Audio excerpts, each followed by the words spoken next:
वेंकटनाथार्यः कवितार्किककेसरी वेदान्ताचार्यवर्यो मे सन्निधत्तां सदा हृदि गुरुभ्यः तद्गुरुभ्यस्य नमो वाकमदीमहे वृणीमहे च तत्राद्यौ दम्पती जगदाम्पती ज्ञानानन्दमयं देवं निर्मलस्फटिकाकृतिम् आधारं सर्वविद्यानां हयग्रीवमुपास्महे वेदान्तगुरुमुखार्जितवागीशपदारविन्दमधुपालिं श्रीब्रह्मतन्त्रकलिजिन्मणिमालां वन्दिशीयसुमहार्गां पितामहस्यापि पितामहाय प्राचेतसादेशफलप्रदाय श्रीभाष्यकारोत्तमदेशिकाय श्रीशैलपूर्णाय नमो नमस्तात् पूजन्तं राम रामेति मधुरं मधुराक्षरम् आरुह्य कविताशाखां वन्दे वाल्मीकिकोकिलं वाल्मीकेर्मुनिसिंहस्य कवितावनचारिणः शृण्वन् रामकथानाथं को न याति परां गतिम् मनोजवं मारुततुल्यवेगं जितेन्द्रियं बुद्धिमतां वरिष्ठं वातात्मजं वानरयूतमुख्यं श्रीरामधूतं शिरसा नमामि यत्र यत्र रघुनाथकीर्तनं तत्र तत्र गतमस्तकाञ्जलिं भाष्ववारि परिपूर्णलोचनं मारुतिं नमत राक्षसान्तकं वेदवेद्ये परे पुंसि जाते दशरथात्मजे वेदः प्राचेतसादासीत् साक्षात् रामायणात्मना श्रीराघवं दशरथात्मजमप्रमेयं सीतापतिं रघुकुलात्मयरत्नदीपम् आजानुबाहुमरविन्ददलायताक्षं रामं निशाचरविनाशकरं नमामि वैदेही सहितं सुरद्रमतले हैमे महामण्टपे मध्ये पुष्पकमासने मणिमये वीरासने स्वस्तितम् अग्रे वाचयति प्रभञ्जनसुते तत्त्वं मुनिभ्यः परं व्याख्यान्तं वरदादिभिः परिवृतं रामं भजे श्यामलं जयत्याश्रितसन्त्रासध्वान्तविद्वंसनोदयः प्रभावान् सीतया देव्या परमव्योमभास्करः ஸ்ரீஹப்பதியான பகவான் அவதாரம் பண்ணுறதே அவருடைய அவதாரமே தன்னுடைய பெருமையை பிரகடனம் பண்ணுறது கிடையாது. என்னன்னா பக்தர்களுடைய சரித்திரத்தை பிரகடனம் பண்ணுறது தான் எல்லா அவதாரமே. அதனால நரசிம்ஹ அவதாரம்னு சொல்றது இல்லை, பிரஹ்லாத சரித்திரம் அப்படின்னு தான் சொல்கிறோம். பாகவதம் அப்படின்னு எடுத்தாலும் துருவ சரித்திரம், கஜேந்திர மோக்ஷம் அப்படின்னு சொல்லும் பொழுதெல்லாம் பக்த சரித்திரமாகவே வருது. இங்கே ராமாவதாரம் அப்படின்னு எடுத்துட்டா கூட எல்லா காண்டத்திலையும் பார்த்தாலும் தன்னுடைய பக்த சரித்திரத்தை தான் பிரகடனம் பண்ணுறேன். அதுலேயும் ஒரு பூர்த்தியான சுந்தரகாண்டம் பூர்த்தியாகவே பக்த சரித்திரமாக ஹனுமாருக்கே அமைஞ்சிருக்கு. அப்புறம் பாலகாண்டத்தில் பார்த்தா தசரத சக்கரவர்த்தி அவளுடைய பெருமை, அந்த ரிஷிகள் விஸ்வாமித்ராதிகளுடைய பெருமையெல்லாம் வருது. அயோத்தியா காண்டத்தில் பரத சத்ருக்ன லக்ஷ்மணர்களுடைய பெருமை அவளுடைய பிரகடனம் வருது. அதே மாதிரி கிஷ்கிந்தா காண்டத்தில் சுக்ரீவனுடைய சரணாகதி அதெல்லாம் பார்த்தோம். இந்த யுத்த காண்டத்தில் எந்த பக்தருடைய பிரகடனம் அப்படின்னு பார்த்தா முதல்ல கருட பகவான். நம்ம ஸ்ரீ வைஷ்ணவ சம்பிரதாயத்தில் பெரிய திருவடி அப்படின்னு யார் சொல்கிறோம் அப்படின்னா கருட பகவானையும் ஹனுமாரையும். ஏன்னா ரெண்டு சமயம் பகவானையே அவ ஆயுதத்தில் கட்டுப்பட்டு இருக்கும் பொழுது ரட்சித்தார். முதல்ல கருட பகவான், அதனால் அவர் பெரிய திருவடி. ரெண்டாவதாக ஹனுமார் சஞ்சீவினி மலையை கொண்டு வந்து ரட்சிச்சார் அப்படின்னு. அப்பேற்பட்ட பக்த பிரகடனம் தான் இந்த சரித்திரங்கள் அப்படின்னு அதுக்காகத்தான் அவதாரம் பண்றேன். இன்னும் சொல்ல போனா கற்பார் ராமபிரானை எல்லால் மற்றும் கற்பரோ அப்படின்னு நம்மாழ்வார் திருவாய்மொழியில சொல்லும் பொழுது புற்பா புல்லெரும்பால் அப்படின்னு ஒன்றிய புல்லு எல்லாத்துக்கும் எறும்பு அப்படி சேத்தனா அச்சேதன எல்லாத்துக்கும் தான் நான் அவதாரம் முடிச்சு சமாப்தமாகும் பொழுது எல்லாருக்கும் நான் மோட்சத்தை தரேன், என் கூட வாங்க அப்படின்னு கூட்டிட்டு போறேன். எல்லா சேத்தன அச்சேதனர் எல்லாம். அப்ப பிரம்மா கேட்கிறார், இது நியாயமா? மோக்ஷம் அப்படின்னா பக்தியோகம் பண்ணவாளுக்கோ சரணாகதி பண்ணவாளுக்கோ தானே. சரி, அயோத்தியா மக்கள் கூட்டிண்டு போறேரே, அவ எங்க சரணாகதி பண்ணாளா பக்தியோகம் பண்ணாளா அப்படின்னா பகவான் சொல்றேன், அவ பக்தி அப்பேற்பட்டது. எப்ப நான் அயோத்தியை விட்டு 14 வருஷம் நான் வனவாசம் போறேனோ என் பின்னாடியே அவளும் தன் பிராணத்தை கூட விடுவேன், ராமனோட தான் இருப்பேன்னு வந்தா இல்லையா, அப்பேற்பட்ட ஜனங்களுக்கு என்னால என்ன பண்ண முடியும், அதனால அவளையும் என்னுடைய லோகத்துக்கு நான் அழைச்சிட்டு போறேன் அப்படிங்கிறேன். சரி, பிரம்மா சொல்றேன், சரி மனுஷர்கள் சரி, மிருக பட்சிகள் மரம் செடி கொடி அதெல்லாம் இருக்கு அப்படின்னு கேட்கும்பொழுது சொல்றேன், அந்த மிருகங்கள்லாம் கூட அந்த மாடுலாம் கூட கஷ்டப்பட்டது. அந்த குதிரை பார்த்தோம், ராமர் போனவுன்னு அது எகிரி தானே நானும் வனவாசத்துக்கு வரேன்ற மாதிரி அழுதுதான். அங்க மரங்கள் புஷ்பங்கள்லாம் புஷ்பிக்கலையா, ராமர் அயோத்தியை விட்டவுன்னு அதெல்லாம் அப்படியே வாடி போயிடுதான். அப்படி இருக்கும்பொழுது அத்தனை சேத்தனை எல்லாருக்கும் யாரெல்லாம் என் கூட வராலோ வைகுண்டத்தை அண்ட சராசரங்களை வைகுண்டத்தேத்தி அப்படின்னு இந்த அவதாரத்துல பூர்த்தியாவே பக்த பிரகடனத்தை தான் சாட்சாத் ராமர் காற்று. நேற்று யுத்த காண்டம் பார்த்தோம், கும்பகர்ண வதம். அந்த கும்பகர்ணன் வதத்துக்கு அப்புறம் ரொம்ப சோர்ந்து போனான் ராவணன், ரொம்ப சோகத்துல முழுகினான். எப்பேற்பட்ட கும்பகர்ணன், அவனை அடிக்க ஆளே கிடையாது. அப்பேற்பட்டவனை ராமர் அவ்வளவு சுலபமாக வதம் பண்ணிட்டேன்னு தெரிச்ச உடனே தன்னுடைய புத்திரனான இந்திரஜித்தை யுத்தத்துக்கு அனுப்புறான். இந்திரஜித் ஆச்சரியமான யுத்தம், ஒரு நாள் பூர்த்தியா ராம லக்ஷ்மணர்களோட யுத்தம் பண்றான். எப்பெல்லாம் இந்திரஜித் வரானோ லக்ஷ்மணருக்கும் ராமருக்கும் குதூகலம். ஏன்னா மற்ற ராட்சசாலோட இவாள்லாம் தனுர்வித்தை ஆச்சரியமா பண்ணுவா. தனக்கு ஏத்த வீரனாக இருக்கிறான். ஏற்கனவே ஒரு வாட்டி நாகபாசுரத்தால பந்தனம் பண்ணி ஜெயிச்சுட்டே போயிருக்கான். அப்பேற்பட்டவன் அவர் வந்தாலே யுத்தம் குதூகலமாக நடக்கும். இந்த சமயம் ஆச்சரியமான யுத்தம். ராமலக்ஷ்மணர்கள் முன்னாடியே அவன் மாயா யுத்தம் பண்ணி அத்தனை பேரையும் வதம் பண்ணிட்டான். வானரர்கள்லாம் பாதி பேர் கீழே விழுந்துட்டா. லக்ஷ்மணர் மட்டும் கஷ்டப்பட்டு யுத்தம் பண்ணிட்டு இருக்கே. பிரம்மாஸ்திரத்தை எடுத்துட்டான். பிரம்மாஸ்திரத்தை எடுத்தவுடனே பிரம்மாஸ்திரம், பாசுபதாஸ்திரம், வைஷ்ணவாஸ்திரம் இதுக்கெல்லாம் பிரதி அஸ்திரம் கிடையாது.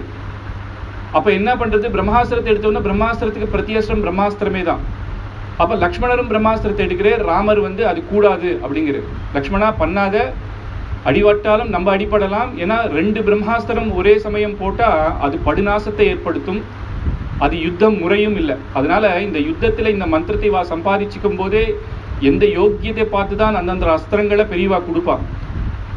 எடுத்த உடனே பிரம்மாஸ்திரம் இந்த மாதிரி அஸ்திரங்களை பிரயோகப்படுத்தக்கூடாது. எப்ப நம்மளால முடியலையோ, வேற வழி இல்லைன்னா தான் இப்ப ஏற்பட்ட அஸ்திரங்களை பிரயோகப்படுத்தணும். மகாபாரத யுத்தத்திலேயே துரோணாச்சாரி இந்த தப்பு பண்ணார். பிரம்மாஸ்திரத்தை அடிக்கடி பிரயோகம் பண்ணார், ரொம்ப சாதாரண மனுஷா மேலெல்லாம். அதனாலதான் கிருஷ்ணன் கடைசியில அவரை அஸ்வத்தாமா அத்தகான்னு சொல்லியே அவரை வதம் பண்றார். அப்ப இதுதான் சொல்றாரு, இப்பேற்பட்டவர் எல்லாம் தெரிஞ்சு இவாளுக்கு குருவா இருந்து இத்தனை தடவை நீர் பிரம்மாஸ்திரத்தை பிரயோகப்படுத்தலாமா அப்படின்னு. அந்த மாதிரி இந்த பிரம்மாஸ்திரத்தை எடுத்தோம்னா ராமர் வேணான்னு சொன்ன உடனே சரி லக்ஷ்மணரும் ராமருக்கு கட்டுப்பட்டேர். பிரம்மாஸ்திரம் பாய்ஞ்சுது. ராம லக்ஷ்மணர் 2 பேருமே மூர்ச்சியாகி கீழே விழுந்துட்டா. இது நாகபாஸ்திரம் மாதிரி கிடையாது. நாகபாஸ்திரம்னா நிதானமாக தான் விஷமேறும். இது பிரம்மாஸ்திரம். அப்படியே 2 பேரும் கீழே விழுந்தாலாம். இந்திரஜித் குதூகலத்தோட மற்ற வானர்களையும் அடி செதறடிச்சுட்டான். ஒரே ரத்த வெள்ளமாக ஓடுறது. எல்லாரும் பயந்துட்டான். பார்த்தா ஒரு சமயம் எல்லாரையும் ஜெயிச்சு சந்தோஷமாக இந்த வாட்டி ராவணன் கிட்ட போய் சொல்லி நான் ஜெயத் அப்படின்னும் ராமலக்ஷ்மணர் போயாச்சு அப்படின்னு சொல்லிட்டானாம். ராவணன் ரொம்ப சந்தோஷப்பட்டான். வபர்ஷராமம் சகஜுஷ்டிஜாலைஹி சலக்ஷ்மணாஹ பாஸ்கரபிமுகல்பௌ அசௌ புனலக்ஷ்மணாஹ ராட்சசேந்திரோ பிரம்மாஸ்திரமிதி சுரேந்திர சத்ருஹு. சுரேந்திர சத்ருஹு இந்திரனுடைய சத்ருவான இந்திரஜித். அவன் பிரம்மாஸ்திரத்தை பிரயோகம் பண்ணினான். தத்தோ விஷ்ணுகதம் அப்படின்னு இப்ப யார் இருக்கா அப்படின்னா எல்லாருமே யுத்தத்துல கீழே விழுந்து மூர்ச்சை ஆயிட்டான். கடைசியில 2 பேர் தான் இருக்கா, ஹனுமாரும் விபீஷணனும். ஹனுமார் எந்த ஆயுதமும் ஒன்றும் பண்ணாது. விபீஷணன் யுத்தத்துல இல்லை. அதனால அங்கேருந்து பார்க்கறான். அத்தனை பேரும் விழுந்து கிடக்கிறார். ராத்திரி வேற 2 பேரும் தீப்பந்தத்தை கொளுத்தி அப்படியே பார்க்கறாளாம். பார்த்தா ராமரும் லக்ஷ்மணரும் தேஜஸ்வியாக இருக்கா. ஒரு பக்கம் பார்த்தா வானரர்கள் பாதி பேர் செத்தே போயிருக்கா, கை கால் உடஞ்சிருக்கு, ராமா ராமான்னு கத்துறா. விபீஷணனை பார்த்த உடனே அவளுக்கு இந்திரஜித்தினுடைய ஜாடையா இருக்கு. ஒருத்தர் இந்திரஜித்தை பார்த்தே பயந்தே அப்படியே சாகராலாம். அப்படியே மறுபடியும் இந்திரஜித் வந்துட்டானான்னு பயப்படுறான். பதிதௌ அப்படின்னு பூமியில இருக்கா. சுக்ரீவா அங்கதம் நீலம் சரபம் கந்தமாதனம் கவாக்ஷம் ச சுஷேனம் ச அப்படின்னு பார்த்தா மைந்தம் நலம் யாருமே இல்லை. எல்லாருமே மூர்ச்சையாகி கிடக்கா. உடனே இந்த பக்கம் நீர் போய் பாரும், யாராவது இருக்காளா, அவளை எழுப்பலாம். சுஷேனனை தான் முதல்ல எழுப்புவா. என்ன அவர் வைத்தியர். அந்த வைத்தியரே மூர்ச்சையாகி கிடக்கிறார் அப்படின்னு ஒண்ணுமே பண்ண முடியல. ஆனா ஜாம்பவான் மட்டும் அடியோட கொஞ்சமா அப்படியே ராமா அப்படின்னு கத்தின்னு இருக்கேர். அதை பார்த்த உடனே விபீஷணன் கிட்ட வந்த உடனே விபீஷணனை பார்த்து ஜாம்பவான் கேட்கிறார், ஹனுமான் வானர சிரேஷ்டா பிராணான் தாரயத்தே குவச்சை அப்படின்னு ஹனுமார் இருக்கேரா அப்படிங்கிற. விபீஷணன் முதல்ல ஜாம்பவானை பார்த்து கேட்கிறான், இப்ப பரவாயில்லையா உமக்கு அப்படின்ன உடனே முதல்ல ஹனுமார் பிராணத்தோட இருக்கேரா அப்படின்னு கேட்கிறார். விபீஷணனுக்கு ஆச்சரியம். ஒரு ராஜா சுக்ரீவனை கேட்கலாம், அங்கதன் யுவராஜாவை கேட்கலாம், இல்ல ராமர் நிமித்தமா இவா யுத்தம் பண்றா ராமரை கேட்கலாம், ஹனுமாரை கேட்கிறேரே அப்படின்னு. நைவ ராஜானி சுக்ரீவே நா அங்கதே நாப்பி ராகவே இவாளெல்லாம் கேட்கல. ஆர்யே சந்திருப்திஹி யதா வாயு சுத்தா புரஹா அப்படின்னு வாயு புத்திரனை தான் கேட்கிறேர் அப்படின்னு. ஏன் காரணம் அப்படின்னு கேட்கிறேர். உடனே ஜாம்பவான் சொல்றேர், தஸ்மின் ஜீவதி வீரேது ஹதமத்யம் பலம் ஹனுமா துஞ்சி பிராணே ஜீவிதோபி வயம் ஹதஹா அப்படின்னு இத்தனை பேர் மூச்சையாய் இருந்தா கூட ஹனுமார் ஒருத்தர் பழைச்சிருந்தேர்னா இத்தனை பேரையும் காப்பாத்திடலாம். ஆனா இத்தனை பேர் இருந்து ஹனுமார் போயிட்டேர்னா இவா யாரையுமே ரட்சிக்க முடியாது, ஹனுமார் தான் இந்த காரியத்தை சாதிக்க முடியும் அப்படின்னு உடனே நேர விபீஷணன் ஹனுமாரை கூப்பிட்டு வரேன். அப்ப ஜாம்பவான் சொல்றேர், மிருத சஞ்சீவினி சைவ விசால்யகரிணீம் சாவர்ணகரிணி சைவ சந்தானகரிணி ததா. இப்பேற்பட்ட மூலிகை எல்லாம் இமயமலையில அந்த கைலாச பர்வதம் சொல்ற பக்கத்துல இருக்குப்பா. இந்த விசாலகரிணி, இந்த விசாலகரிணி அப்படின்றது எப்பேற்பட்ட யுத்தம் அடிபட்டாலும் அந்த ரத்தங்கள் அந்த இதெல்லாம் போயிடும். சந்தானகரிணி அப்படின்றது கை கால் முறிஞ்சிருந்தா கூட அந்த கை கால் முறிஞ்சது அப்படியே ஒட்டிடலாமாம். சஞ்சீவகரிணினா செத்து போயிருந்தவா கூட எழுந்துருவா. இப்பேற்பட்ட மூலிகை எல்லாம் இருக்கு அந்த மலையில, இதை நீர் உம்மால தான் கொண்டு வர முடியும் அப்படிங்கிறது. உடனே ஹனுமார் என்ன பண்ணணும்னா அங்கேருந்து சரி நான் கிளம்புறேன் அப்படின்னு ராமலக்ஷ்மணர்கள் அங்கே விழுந்து கிடக்கிற ராமலக்ஷ்மணர்களை பிரதட்சணம் பண்ணி சேவிச்சாராம். இவாளை தெய்வம்னு சேவிக்கிறேன். தெய்வம்னா இவாளுக்கே நம்ம உதவி பண்ண வேண்டியதா இருக்கு. அப்ப கூட அந்த எண்ணம் வரல, நம்ம தான் இவளுக்கு உதவி பண்ணணும்னு இல்லை. அப்ப கூட என்ன நினைக்கிறாருன்னா ராமலக்ஷ்மணருடைய அனுகிரகத்தினால தான் இது பண்ண முடியும் அப்படின்னு நினைச்சு அவளை சேவிச்சு இந்த வாட்டி நேர அந்த சுஷேல பர்வதத்து மேல ஏறி இப்ப வந்து சுந்தரகாண்டம் மாதிரி ஆச்சரியமா அவர் எப்படி போனேர் சொல்றதுக்கெல்லாம் நேரம் இல்லை இங்க வால்மீகி மகர்ஷிக்கு.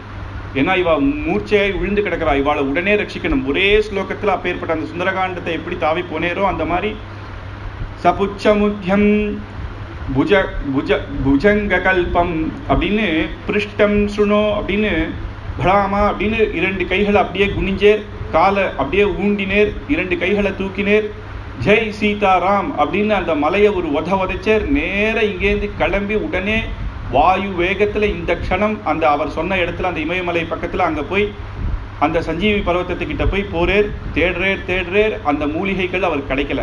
ஏன்னா இதுக்கு முன்னாடி அவர் பார்த்ததும் இல்லை. தேவ வைத்தியர்கள் ததீச்சி, அஸ்வினி தேவர்கள், ப்ரஹஸ்பதி, சுக்கராச்சாரியார்களுக்கு கிடைக்கிறது எனக்கு கிடைக்கலையே அப்படின்னு அவருக்கு கோபம் வருது. எனக்கு கிடைக்கலையே அப்படின்னு. சரி, எனக்கு கிடைக்கிறது இருக்கட்டும், ராமருக்கு ராமர் சேவைக்கு கூட இல்லாத மூலிகைகள் இருக்கு. எத் ராகவேனா சிக்ருதான் கம்பஹா அப்படின்னு ராகவன். அதனாலதான் குரங்குகள் என்ன பண்ணோம்னா ஆத்து வாசல்ல இருக்க புஷ்பத்தெல்லாம் பிச்சு போட்டுரும். எந்த இடத்துல அந்த புஷ்பங்கள் ராம கைங்கரியத்துக்கு இல்லையோ அப்பேற்பட்ட இந்த புஷ்பம் இருக்கு அப்படின்னு. அந்த மாதிரி இந்த ராமர் கைங்கரியத்துக்கு இல்லாத இந்த மலை எங்க அப்படின்னு தேடி ஒரு மலையை ஒரு ஆட்டுறேர். அது சுலபமா அப்படி பேர்ந்துருத்தான். மேல 1000 யானைகள் இருக்கு, காட்டுல எவ்வளவோ இருக்கு. ஒவ்வொன்றுத்தை தள்ளிட்டு மலையை சுலபமா எடுத்துடலாம். இருந்தா கூட அவருக்கு அந்த நேரம் கிடையாது. மலையே தூக்கினேர். அங்கேருந்து திருப்பியும் வாயு வேகத்துல நேர இங்க சுஷேல பருவத்துக்கிட்ட வந்தேர்.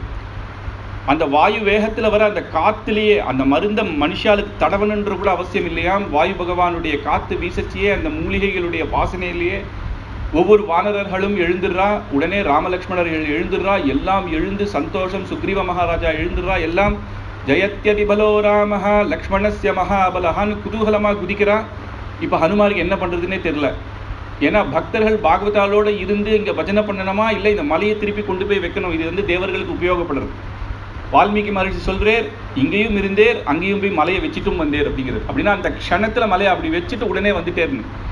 ஏன்னா அந்த யுத்தம் நடந்து எழுந்து அந்த வீரர்கள் அந்த சமயமே ராமநாமம் சொன்னாதான். அப்புறம் 1 மணி நேரம் கழிச்சு வந்து இருக்கிறதுல அந்த குதூகலம் அப்புறம் வராது.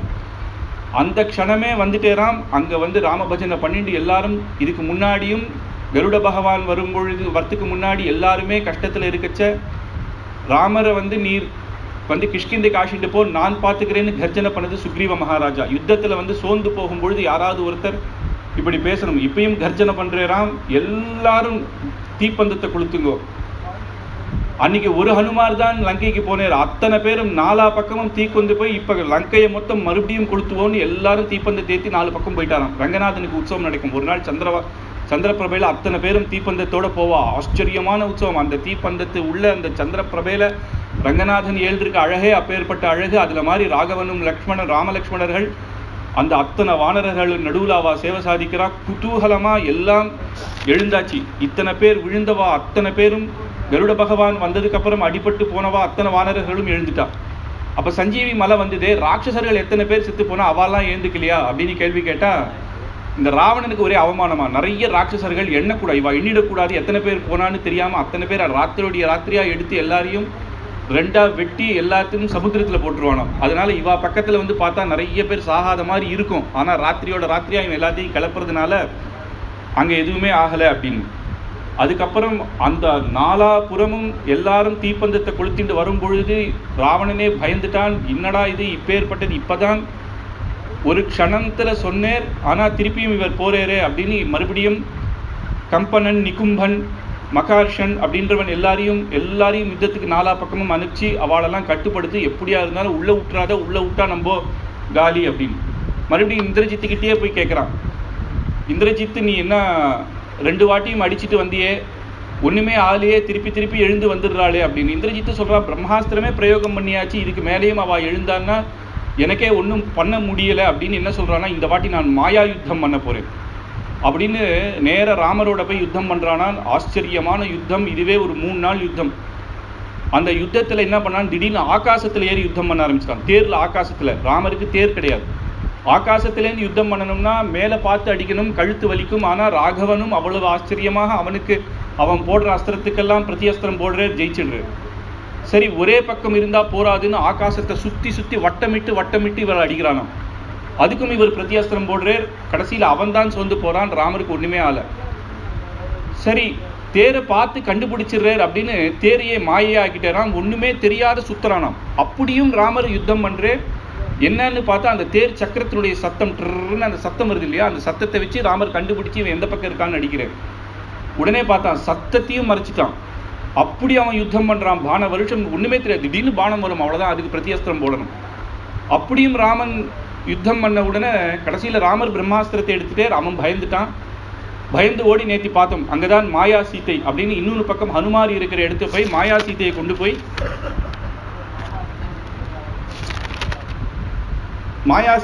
வந்து நான் வெற்றேன்னு ஹனுமார் பின்னாடி போனேர். அவர் வந்து நேத்தி அந்த பார்த்தோம். ஏன்னா நேத்தி வந்து சஞ்சீவமணி சொல்ல முடியாதுன்னு அப்போ அதை முடிச்சுட்டேன் முதல்லையே. அந்த மாயாசீத்தையை வெட்டினவுடனே எல்லாரும் ஒன்று அழறா. லக்ஷ்மணர் சொல்கிறேன், நான் அப்பயே சொன்ன பட்டாபிஷேகம் பண்ணிக்கோரும்னு. அர்த்தம் ரொம்ப முக்கியம். ராஜ்யத்தை சம்பாதிக்காமல் நீர் தர்மம் நீங்கள் வந்து இப்படி கஷ்டப்படுறது தேவையா, மன்னி கூட போயிட்டாலே நம்மளை விட்டுன்னு அழப்போது ராமருக்கு சமாதானம் சொல்ல முடியல.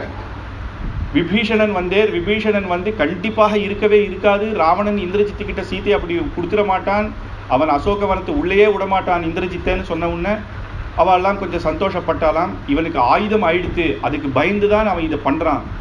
அப்போ நீங்கள்லாம் இந்த மாதிரி அழற சமயத்தில் அவர் போய்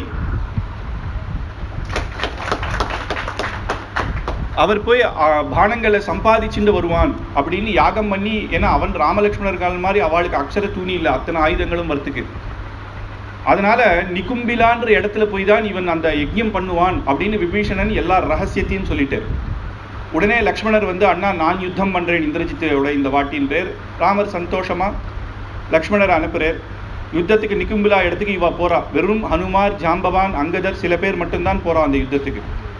இவன் நேர போறான். அங்கே போய் யாகம் பண்ணலான்னு பார்க்கச்சு இவா வந்துட்டா. எதிர ஒருத்தரை பார்த்துட்டு திருப்பி பயந்து ஓட முடியாது. அங்கே போய் என்ன பண்ணுறான், வட்ட விருட்சத்தில் போய் ஒழிச்சிக்கிறான். விபீஷணன் அதையும் பார்த்து காமிச்சு கொடுத்துட்டே, இங்கே தான் ஒழிச்சுன்னு இருக்கான் அப்படின்ன உடனே லக்ஷ்மணர் பார்த்துட்டு 2 பேருக்கும் யுத்தம். இது 3 நாள் யுத்தம், லக்ஷ்மணருக்கும் இந்திரஜித்துக்கும். அப்போ உடனே திட்டுறான், நீலாம் ஒரு சித்தப்பாவான்னு விபீஷணனை பார்த்து என்னை காமிச்சு கொடுக்குறியே, ஒரு அண்ணன் பையன்னு உனக்கு ஒரு பரிவு இருக்கா, புலஸ்திய கோத்திரத்தில் பிறந்து நீ காட்டி கொடுக்குறியே, இந்த வம்சத்தையே காட்டி கொடுக்குற அப்படின்ன உடனே அவரும் சொல்கிறான், நான் எவ்வளவு நியாயத்தை சொன்ன உங்ககிட்ட, நீ தானடா அன்னைக்கு வந்து நீலாம் சித்தப்பாவா, எழுந்து போ, நீ பஜனைக்கு தான் லாய்க்கி, நீ ராமன் காலில் விழுறதுக்கு தான் லாய்க்கின்லாம் சொன்னீங்களே, இன்னைக்கு நான் என்ன பகவான் கிட்ட நான் வந்துட்டேன். இப்போ நான் ஆமாம் அப்படிதான், ஆனுகூல்யச சங்கல்பகா, அவனுக்கு தான், அவனுடைய அனுகிரகம் தான், அவருடைய சங்கல்பம் தான். நான் இன்னைக்கு அவர் யுத்தத்தில் இருக்கேன், நான் உன்னை காமிச்சு கொடுத்தேன், இது ஒன்றும் தப்பே தோணலை எனக்கு அப்படின்ற. லக்ஷ்மணர் வந்து அவர்கிட்ட பேசுறதை நிறுத்தி நீ என்னோட யுத்தம் பண்ணுன்னு. ஆச்சரியமான 3 நாள் யுத்தம். திடீர்னு லக்ஷ்மணர் வந்து ரத்தத்தெல்லாம் முறிச்சிட்டார். இந்திரஜித்து ரத்தமே இல்லாமல் கீழே வந்து விழுந்தான். ஆனாலும் சண்டை போட்டு இருக்கானா. திடீர்னு கொஞ்ச நாள் கழிச்சு பார்த்தா ரத்தத்தோட இந்திரஜித் வரானாம். என்ன பண்ணான்னா, மாயா இந்திரஜித்தை வச்சு லக்ஷ்மணரோட யுத்தம் பண்ண வச்சு இவன் லங்கக்குள்ள போய் வேற ஒரு தேர் வேற ஒரு சாரதியோட திருப்பி வரானாம். இங்க பார்த்தா 2 இந்திரஜித்து. லக்ஷ்மணர் இன்னும் குத்தூகலம், வா இப்பேற்பட்ட வீரர் இவனோட சண்டை போடுறது தான் எனக்கும் கௌரவம் அப்படின்னு 2 இந்திரஜித்தோட சண்டை போடுறாராம். மாயா இந்திரஜித்தை முதல்ல வீழ்த்திடுறாரு.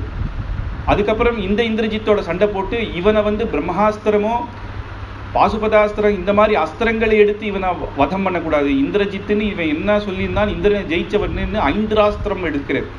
சாதாரண அஸ்திரம் 5 தேவதை அஸ்திரம், 5 தேவதைகளை ஸ்மரித்து அந்த அஸ்திரம் எடுக்கும்பொழுது அந்தந்த தேவதர்களை ஸ்மரிக்கணும். ஆனால் லக்ஷ்மணர் என்ன சொல்றாருன்னா, அந்த தேவதைகளை ஸ்மரிக்கலையாம். தர்மாத்மா சத்யசந்தஸ்ச ராமோ தாசரதிர் யதி பௌருஷிஷ்ச பிரதித்வந்த சரேண்யாம் ஜஹி ராவணிம். ராமர் சத்தியசந்தர், தர்மாத்மான்றது சத்தியமானால் இந்த பானம் அந்த இந்திரஜித்தை விழுத்தட்டும் அப்படின்னு இந்திராஸ்திரத்தை எடுத்து பிரயோகம் பண்றேர். அந்த பானம் போய் இந்திரஜித்துடைய மார்பில் விழுந்தது. அங்கேருந்து அப்படியே ஆகாசத்தில் இருந்த தேர்லேருந்து அப்படியே வந்து பூமியில வந்து விழுந்தாலும். இத்தனை நாளா இவா பண்றா இல்லையா, இந்திரனை கொண்டு நான் ஜெயிலில் வச்சேன், யமனை கொண்டு ஜெயிலில் வச்சேன், இவா சொல்றதெல்லாம் என்னன்னா, அவள்லாம் இவளுக்கு கட்டுப்பட்டான்னு அர்த்தம் கிடையாது. அவள்லாம் பிரம்மாவுக்கு கட்டுப்பட்டா. பிரம்மா வந்து அந்த வரத்தை கொடுத்துட்டே இல்லையா ராவணனுக்கு, தேவர்களால் அடிக்க முடியாதுன்னு கிடையாது. ஆனா அவ கட்டுப்படுறா. அதனால அந்த ஆயுதத்தையே வச்சு நான் உன்னை வீழ்த்துறேன் அப்படின்னு ராமநாமத்தை சொல்லி அந்த இந்திரஜித்தை வதம் பண்றேர். ஓடி ஹனுமார் அங்கேருந்து வாயு வேகத்தில் முதல்லயே வந்து ராமர்கிட்ட சொல்றார், இந்திரஜித் வதம் ஆயிடுத்து, லக்ஷ்மணர் ஜெயத்தோடு இருக்கேன்னு. ராமர் ரொம்ப சந்தோஷப்பட்டு லக்ஷ்மணரை ஒரு 10 வயசு குழந்தை போல ஓடி வந்து லக்ஷ்மணனை கட்டிப்பிடிச்சு எல்லா வானரங்கள் மத்தியில தன்னுடைய மடியில உட்கார வச்சு நெத்தியில முத்தம் கொடுத்தேராம். லக்ஷ்மணனுக்கு அப்படியே லஜ்ஜை ஆயிட்டான், இந்த மாதிரி பண்ணதே இல்லை. உடனே சுஷேனனை கூப்பிட்டு சிகிச்சை பண்ணி லக்ஷ்மணனுக்கு என்னென்ன பண்ணணுமோ அதெல்லாம் பண்ணுன்னு உடனே எல்லா வானரர்கள் முன்னாடி பிரதிஜை பண்றேன், இந்திரஜித் வதம் எவ்வளவு சத்தியமோ ராவண வதமும் அதே சத்தியமாக நான் பண்ணுவேன் அப்படின்னு உடனே குதூகலமா எல்லா வானரர்களும் ஜெய் சீதாராம் அப்படின்னு எல்லாரும் கத்துறா. எல்லாரும் ராமநாமத்தை சொல்றா கம்பீரமாக. ஏற்கனவே அவர் சபதம் பண்ணியாச்சு, ஏற்கனவே விபீஷணனுக்கு பட்டாபிஷேகமும் பண்ணியாச்சு, லங்கைக்கு வரத்துக்கு முன்னாடியே ராவணவதம் காயம்னு. இது எதுக்குன்னா யுத்தத்துல வந்து எல்லாருக்கும் ஒரு குதூகலத்தை வர வைக்கிறதுக்காக சொல்றேன். ராவணனுக்கு ரொம்ப கஷ்டமாயிடுது, இந்திரஜித் அப்பேற்பட்ட புத்திரன், அதனால அவர் போனேர்ல உன்ன மாயா சீத்தையை தானே அவன் வதம் பண்ணான், நான் உண்மையான சீத்தையே நான் வதம் பண்றேன் பாரு அப்படின்னு ஓடுறான் அசோகவனத்துக்கு. மண்டோதரியும் மால்யவானும், மண்டோதரி போய் நீர் அப்படி பண்ணக்கூடாது, அந்த மாதிரி பதிவிரதா ஸ்திரீ வதம் கூடாது, நாளைக்கு ராவணன் வந்து பெண்ணை வதம் பண்ணான்னு ஊர் பேசும் அப்படின்னு திருப்பி விடுறாளாம். நீர் போய் நீர் அப்பேற்பட்ட தைரியசாலியா இருந்தா ராவணனோட வதம் பண்ணும், ஆனால் சீதைக்கு நீர் எதுவும் பண்ணக்கூடாது அப்படின்னு சொன்ன உடனே அப்போ நான் ராமனை என்ன பண்ணுறேன் பார் அப்படின்னு எல்லாரும் போயாச்சு. இதுக்கப்புறம் ராவணனுக்கு மூலபலம்னு ஒரு பலம், அது வந்து பாத்தாளத்தில் வச்சிருக்கானோ. ஏதாவது ஒரு காலத்தில் கஷ்டம் வந்து இவாளெல்லாம் தோத்தா அப்போ நான் இவாளை கூப்பிட்றேன்னு. எப்படி நம்ம பார்த்தோம், எத்தனை வானரர்கள் கணக்கில் கணக்கே தெரியாது நமக்கு, ஆகாசத்தில் நட்சத்திரர்கள் போலன்னும் அத்தனை மூலபலத்தில் எத்தனை பேர் இருக்கான்னு தெரியாது. அங்கேயாவது நம்ம கரதூஷண வதத்தில் 14,000 பேர்னு இவ்வளோ பேர் இருக்கான்றது நிச்சயம். இங்கே கிடையாதாம். அத்தனை பேரையும் வந்து நீங்கள் அனுப்பிச்சிட்டான். பிம்மால கார்த்தால ராமர் யுத்தம் அப்படின்னு தயாராக இருக்கும்போது இன்னைக்கு ராவணன் வருவான்றது போது சம்பந்தமே இல்லாமல் இத்தனை பேர் ராட்சசர்கள் வரா, கணக்கே இல்லாத வரா. ராமர் பார்க்கிறார், தெய்வ சம்பாதித்தோ தோஷாக மனுஷேன மயாஜிதா அப்படின்னு அவர் மனுஷனாக இருந்துதான் யுத்தம் பண்ணணும்னு பார்க்கிறார். இவாள்லாம் அப்பேற்பட்ட அஸ்திரத்தை எடுத்தா கூட ராமர் பண்ணலை. தெய்வமா இருந்து யுத்தம் பண்ணா இவாளை ஒரு சங்கல்ப மாத்திரத்தில் இவாளை வதம் பண்ணிடலாம். நரசிம்ம பகவான் இப்படி பண்ணேறோம். ஆனாலும் மனுஷனாக இருந்தான் பண்ணலான்னு நினைக்கிறேன்.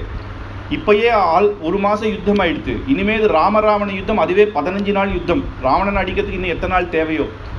ஆனா அயோத்திக்கு திரும்ப வேண்டிய 14 வருஷம் சமயம் ஆயிடுத்து. ஒரு க்ஷணம் சமயம் வீணாயிடுத்துனா கூட பரத சத்ருக்னர்கள் பிராணத்தியாகம் பண்ணிடுவார். அப்ப இந்த சமயத்துல தெய்வமா இருந்து அடிக்கணும், வேற வழி இல்லை. தன்னுடைய சக்தியை பிரகடனம் பண்ணணும், வேற வழி இல்லைன்னு. எப்பேற்பட தேர்ப்படை காலாட்படை அத்தனை படைகள் எல்லாம் பரதன் கிட்ட சொல்லியிருந்தா உடனே அனுப்பிச்சிருப்பான், யுத்தத்துக்கு வந்திருப்பான்.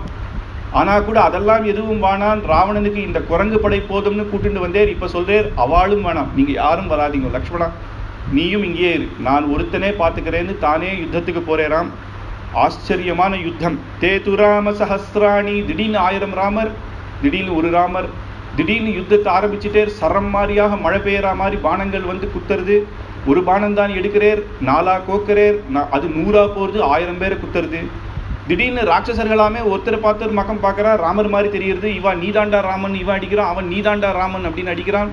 இவாளுக்குள்ளேயே அடிக்கிறா. திடீர்னு இருட்டாயிடுறது. திடீர்னு சூரியன் கோட்டி சூரிய சமபிரமகா, ஒரு சூரியனையே நம்ம நேரம் பார்க்க முடியாது, அத்தனை சூரியன் திடீர்னு இருட்டாது. அவளால் முடியல. ஒரு க்ஷணம் எல்லாருக்கும் பித்து பிடிச்ச மாதிரி ஆயிடுத்து. இந்த யுத்தத்தை மேலேருந்து தேவர்கள்லாம் பார்க்கறா, ஒன்றுமே தோணலை. இங்கேருந்து மேலேருந்து பூமியை பார்க்கறாளே தவிர எத்தனை பேர் இருக்கா யார் இருக்கான்னு ஒன்றும் தெரியல. ராமருக்கு மட்டும்தான் தெரிகிறார். அத்தனை ராமராக ஆகி அத்தனை பேரையும் அந்த சூரிய உதயத்திலேருந்து சூரிய அஸ்தமனத்துக்குள்ளேயும் அந்த மூல பலத்தை நிர்மூலமாக்கிட்டேராம். ஒன்றுமே இல்லாமல் அங்கே இவா வந்த தடை கூட இல்லாமல் எல்லாத்தையும் அடித்து சமுத்திரத்தில் தள்ளிட்டே. அந்த மாதிரி ஒரு மூல பலம் இருந்ததுன்னு கூட ஒருத்தருக்கும் தெரியாத பண்ணிட்டேன். இந்த யுத்தத்தை பார்த்த உடனே அப்படியே எப்படி யுத்தம் முடிஞ்சு வந்தபொழுது சுக்ரீவ மகாராஜா எப்படி ராமன் கிட்ட பேசுவேர், ஹனுமார் எப்படி பாதசேவை பண்ணுவேர். ஆனால் இன்னைக்கு எல்லாம் பயப்படுறாளாம். இப்படி ராமர் யுத்தம், சுக்ரீவன் இப்பெல்லாம் கேட்டாலா வாலிய உம்மால வதம் பண்ண முடியுமான்லாம் கேட்டானே. இப்போ அப்படியே பிரமிச்சு நிற்கிறான். ஒரு க்ஷணம் அவர் வருது பார்த்து எல்லாருமே அப்படியே ஒதுங்கிட்டாலாம். ஆனால் ராமர் அப்படியே தான் மரத்தில் இறங்கி அந்த மரத்து பக்கத்தில் ஒரு கருங்கல்லில் அப்படி உட்காந்தேர். அப்படி இப்படி திரும்பி பார்க்குறேன், யாரும் பேசலை. ஏன்னா யுத்தம் ஆரம்பிக்கும் பொழுது எல்லாரும் ராமநாமம் சொல்லியிருந்தா, ஜெய் சீதாராம்னு. அந்த யுத்தம் ஆரம்பிக்கச்சு இவா சொல்கிறது கூட நிறுத்திட்டாலாம். ஏன்னா பயம் அப்படி பார்க்குறா அந்த யுத்தத்தை. அதில் இவா என்ன ஆறுதுன்னு யாருக்குமே தெரியல. இந்த மாதிரி யுத்தத்தை பார்த்ததில்லை. அப்போது நேர சுக்ரீவனை வரலாமே, உட்காரலாமே அப்படிங்கிறார். நிதானமாக பயந்து முன்னாடி வரா. பயப்பட வேண்டாம் அப்படின்னு சொல்லி ராமர், மமவா திரியம்பகோஸ்யவா அப்படின்னு திரிபுர சம்ஹாரம் பண்ண இந்த சிவபெருமானுக்கோ நமக்கோ தான் இப்பேற்பட்ட யுத்தம் சாத்தியமாகும் அப்படிங்கிறது சுவாமி தேசிகன் எடுத்து சொல்லும் பொழுது. இதை ஏன் சொல்கிறார் அப்படின்னா, இப்போ இவரை மனுஷனாக தானே எல்லாரும் நினச்சிட்டு இருக்கா. இப்போ இந்த சிவபெருமானுக்கும் எனக்கும் சமம் அப்படின்னா என்ன ஆகுதுன்னா, இந்த யுத்தம் எப்படின்னா சிவபெருமான் அப்படின்னா இவர் தேவன் அர்த்தமாக இருக்குது. ஏற்கனவே இவர் என்ன சொல்லியிருக்கா, சூரியஸ்யாபி பவேத் சூர்யா அக்னேர் அக்னிஹி பிரபு அப்படின்னு அப்பேற்பட்ட சிவபெருமானுக்கே அந்தர்யாமியாக இருக்கிறவர் இவர். இந்த யுத்தத்தில் சிவபெருமான் யுத்தம் போல அடுத்தது ராமராவண யுத்தத்தில் இந்த மாதிரி ஒரு யுத்தம் திருப்பி கிடையாது. ராமராவண யுத்தம் ராமராவண யுத்தம் அதை சொல்ல முடியாது அப்படின்னு இங்கே பரத்வத்தை காட்டுறதாக சுவாமி தேசிகர் எடுத்து காட்டுறார். ராமராவண யுத்தம் இனிமேது ராவணன் பயந்தான். இருக்கிற எல்லா அவனுடைய விரூபாட்சன் மகோதரன் மகாபார்ஷன் எல்லாம் போய் சாகுங்கடா, எல்லாம் ராமன் கிட்ட போய் சாகுங்கடான்னா அவன் முடிவு பண்ணிட்டான். கடைசியாக தன்னுடைய மந்திரிகளோட ரத்தத்தில் வரான் யுத்தத்துக்கு. அப்போது எல்லா சைன்யமும் ஒழிச்சிடுற ராமர். 15 நாள் யுத்தத்தில் முதல் 14 நாள் ஆச்சரியமான யுத்தம் ராமராவண யுத்தம். ராமர் நினைச்சா அவர் வதம் பண்ணிடலாம். ஆனால் அவனுக்கு அந்த மரியாதையோடு அவன் யுத்தத்தை ரீதியாக தெரிஞ்சிருக்கான். அன்றைக்கே ஒரு நாள் இன்று போய் நாளை வான்னு சொன்னேன். அதனால் அன்றைக்கே நீ தோத்துட்டியே அப்படின்லாம் பரிகாசமாலாம் பேசலை. அவனுக்கு அந்த மரியாதை கொடுத்து தான் அந்த அப்பேற்பட்ட யுத்தம் நடக்கிறது. அப்போது 15வது நாள் கடைசி நாள் எல்லாரும் சொல்லியும் கேட்காம ராவணன் யுத்தத்துக்கு வரான். மர்த்தவியம் இது நிச்சயம் அப்படின்னு இன்னைக்கு சாவு நிச்சயம்னே அவன் வரான். நேத்தே பார்த்தோம், அவன் ஜெய விஜயரில் ஜெயனுடைய அவதாரம். இந்த ராட்சசர்கள் அவனுக்கு தெரியும், நீ சாட்சாத் பகவான்னு தெரிஞ்சிருந்தா விபீஷணன் போய் அங்கே சரணாகதி பண்ணு, இல்லை என்னோட சாகு, எல்லாரும் போங்க ராமபாணத்துக்கு அர்ப்பணம் அப்படிங்கிறது. குழந்தைகளுக்கு மருந்து கொடுப்பா. அந்த மாதிரி நமக்கெல்லாம் இந்த பூமியில் ஒரு ஔஷதம் எதுனா ராமநாமம். அந்த ராமநாமத்தையும் சொல்ல மாட்டேன்னு யாராவது இருந்தான்னு வச்சுக்கோங்களேன்.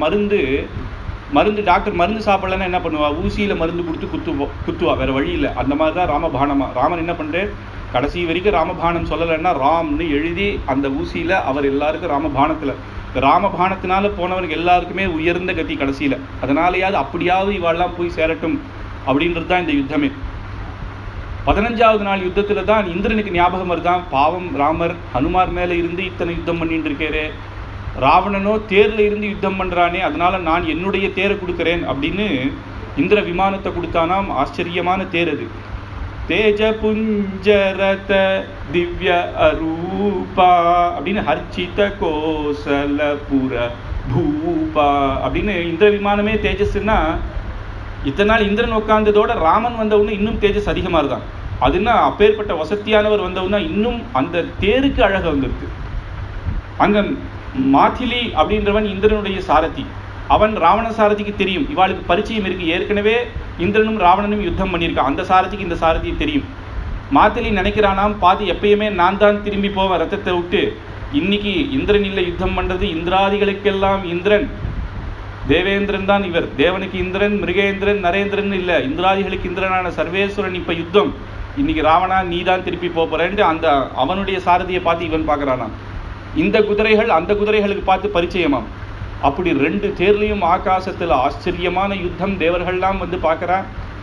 குதூகலமான யுத்தம் ராமராவண யுத்தம். அதை சொல்லும்போது ககனம் ககனாகாரம் சாகரம் சாகரோபமா ராம ராவணையோர் யுத்தம் ராம ராவணையோர் இவ அப்படின்னு சாகரத்தை என்ன சொல்ல முடியும்? சாகரம் சாகரம்னு தான் சொல்ல முடியும். ராமருடைய குணங்களை சொல்லும்போது சமுத்திர இவ சிந்துபிகி அப்படிங்கிறான். அப்புறம் ஹனுமார் சொல்லும் போது மலை போல இருக்கார் அப்படிங்கிறா. ஆனால் மலையை என்ன சொல்ல முடியும்? மலையை மலைன்னு தான் சொல்ல முடியும். அந்த சாகரத்தை சாகரம் தான் சொல்ல முடியும். ஆகாசத்தை வர்ணிச்ச இன்னொரு உதாரணம் சொல்ல முடியாது. ஆகாசத்தை ஆகாசம் தான் சொல்ல முடியும். ராமராவண யுத்தோரப்பி ராவணாமண யுத்தோர் இது மாதிரி யுத்தம் கிடையாது. இப்பேற்பட்ட யுத்தம் எந்த இதுலேயுமே நடந்தது கிடையாது. இதுக்கு ஹனுமாரே சாட்சி. மகாபாரதத்தில் பீமன் ஒரு வாட்டி பாரிஜாத்த விருட்சம் பறிக்கிறதுக்காக போறான், திரௌபதி கேட்கட்டா அப்படின்னு. அப்போ அங்கே பெரிய குரங்கு, வயசான குரங்கு படுத்துட்டு இருக்கு. அது சாட்சாத் ஹனுமார். அப்போ பீமன் நான் போகிற இடத்துல இப்படி படுத்துட்டு இருக்கேரு, வாழை கொஞ்சம் தள்ளிக்கோன்று. என்னால் முடியலப்பா, வயசாகிடுச்சு, இந்த வாழை நீ தள்ளிட்டு நீ போங்கிறார். அவன் தூக்குறான், அவனால் முடியவே இல்லை, பரிபவப்பட்டான். எப்பேற்பட்ட பீமன் பலபராக்கிரமன், ஆனால் அந்த வாழை கூட தூக்க முடியலையே, நீர் யார் குரங்க, நீர் நான் சொல்கிறது கேட்க மாட்டேரா அப்படின்றான். ஹனுமார் வம்சத்திலிருந்து நீர் இப்படி இருக்கிறே அப்படிங்கிறார். ஹனுமாரா அது யாருன்னு கேட்குறார் அவர்.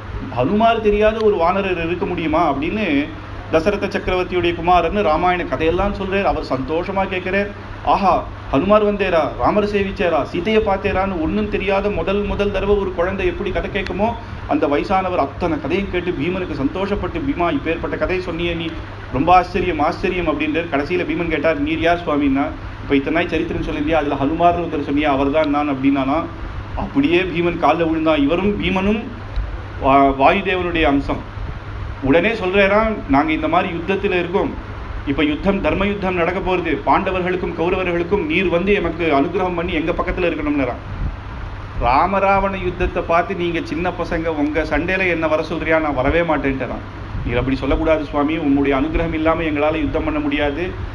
அர்ஜுனனுடைய தேர்தட்டில் ஒரு துவஜத்தில் நீர் இரும் அப்படிங்கிறாராம். அப்போ கூட அனுமார் சொல்கிறான், நான் இருக்கேன், ஆனால் நான் யுத்தத்தை பார்க்க மாட்டேன், நான் இப்படி திரும்பி இருப்பேன். அதில் பின்பக்கத்தை தான் காட்டின்னு இருப்பேன். அவர் பின்பக்கமாக திரும்பிட்டு நான் வந்து இந்த யுத்தத்தை நான் பார்க்க மாட்டேன். ராமராவண யுத்தத்தை பார்த்தவனுக்கு இந்த யுத்தம்லாம் ஒரு யுத்தம் கிடையாது, ஆனால் மேலேருந்து ராம் ராம் ஜெய் சீதாராம்னு சொல்லுவேன். அந்த நாம பலம் உங்களுக்கு யுத்தத்தில் ஜெயிக்கிறதுக்கு உபயோகப்படும் அப்படின்னு. அப்பேற்பட்ட யுத்தம் அது ராமராவண யுத்தம் அப்படின்றது. அப்போ கடைசியா ఒక మాట ఒక బాణ ఒక ధార వృతుడై அப்படின்னு தியாகராஜ சுவாமி சொல்லியிருக்கார். ஒரு பானத்தினாலேயே ராவணனை வதம் பண்ணலாமே, புங்கான் சரான் அப்படின்னு சொல்றாளேன்னா சங்கல்பம் பண்ணலை. சங்கல்பம் பண்ணா ஒரு பானம் போரும். ஆனால் இவரும் விளையாடுறார், ராவணனையும் ஆச்சரியமாக அவன் யுத்தம் பண்ணிட்டு இருக்கான்.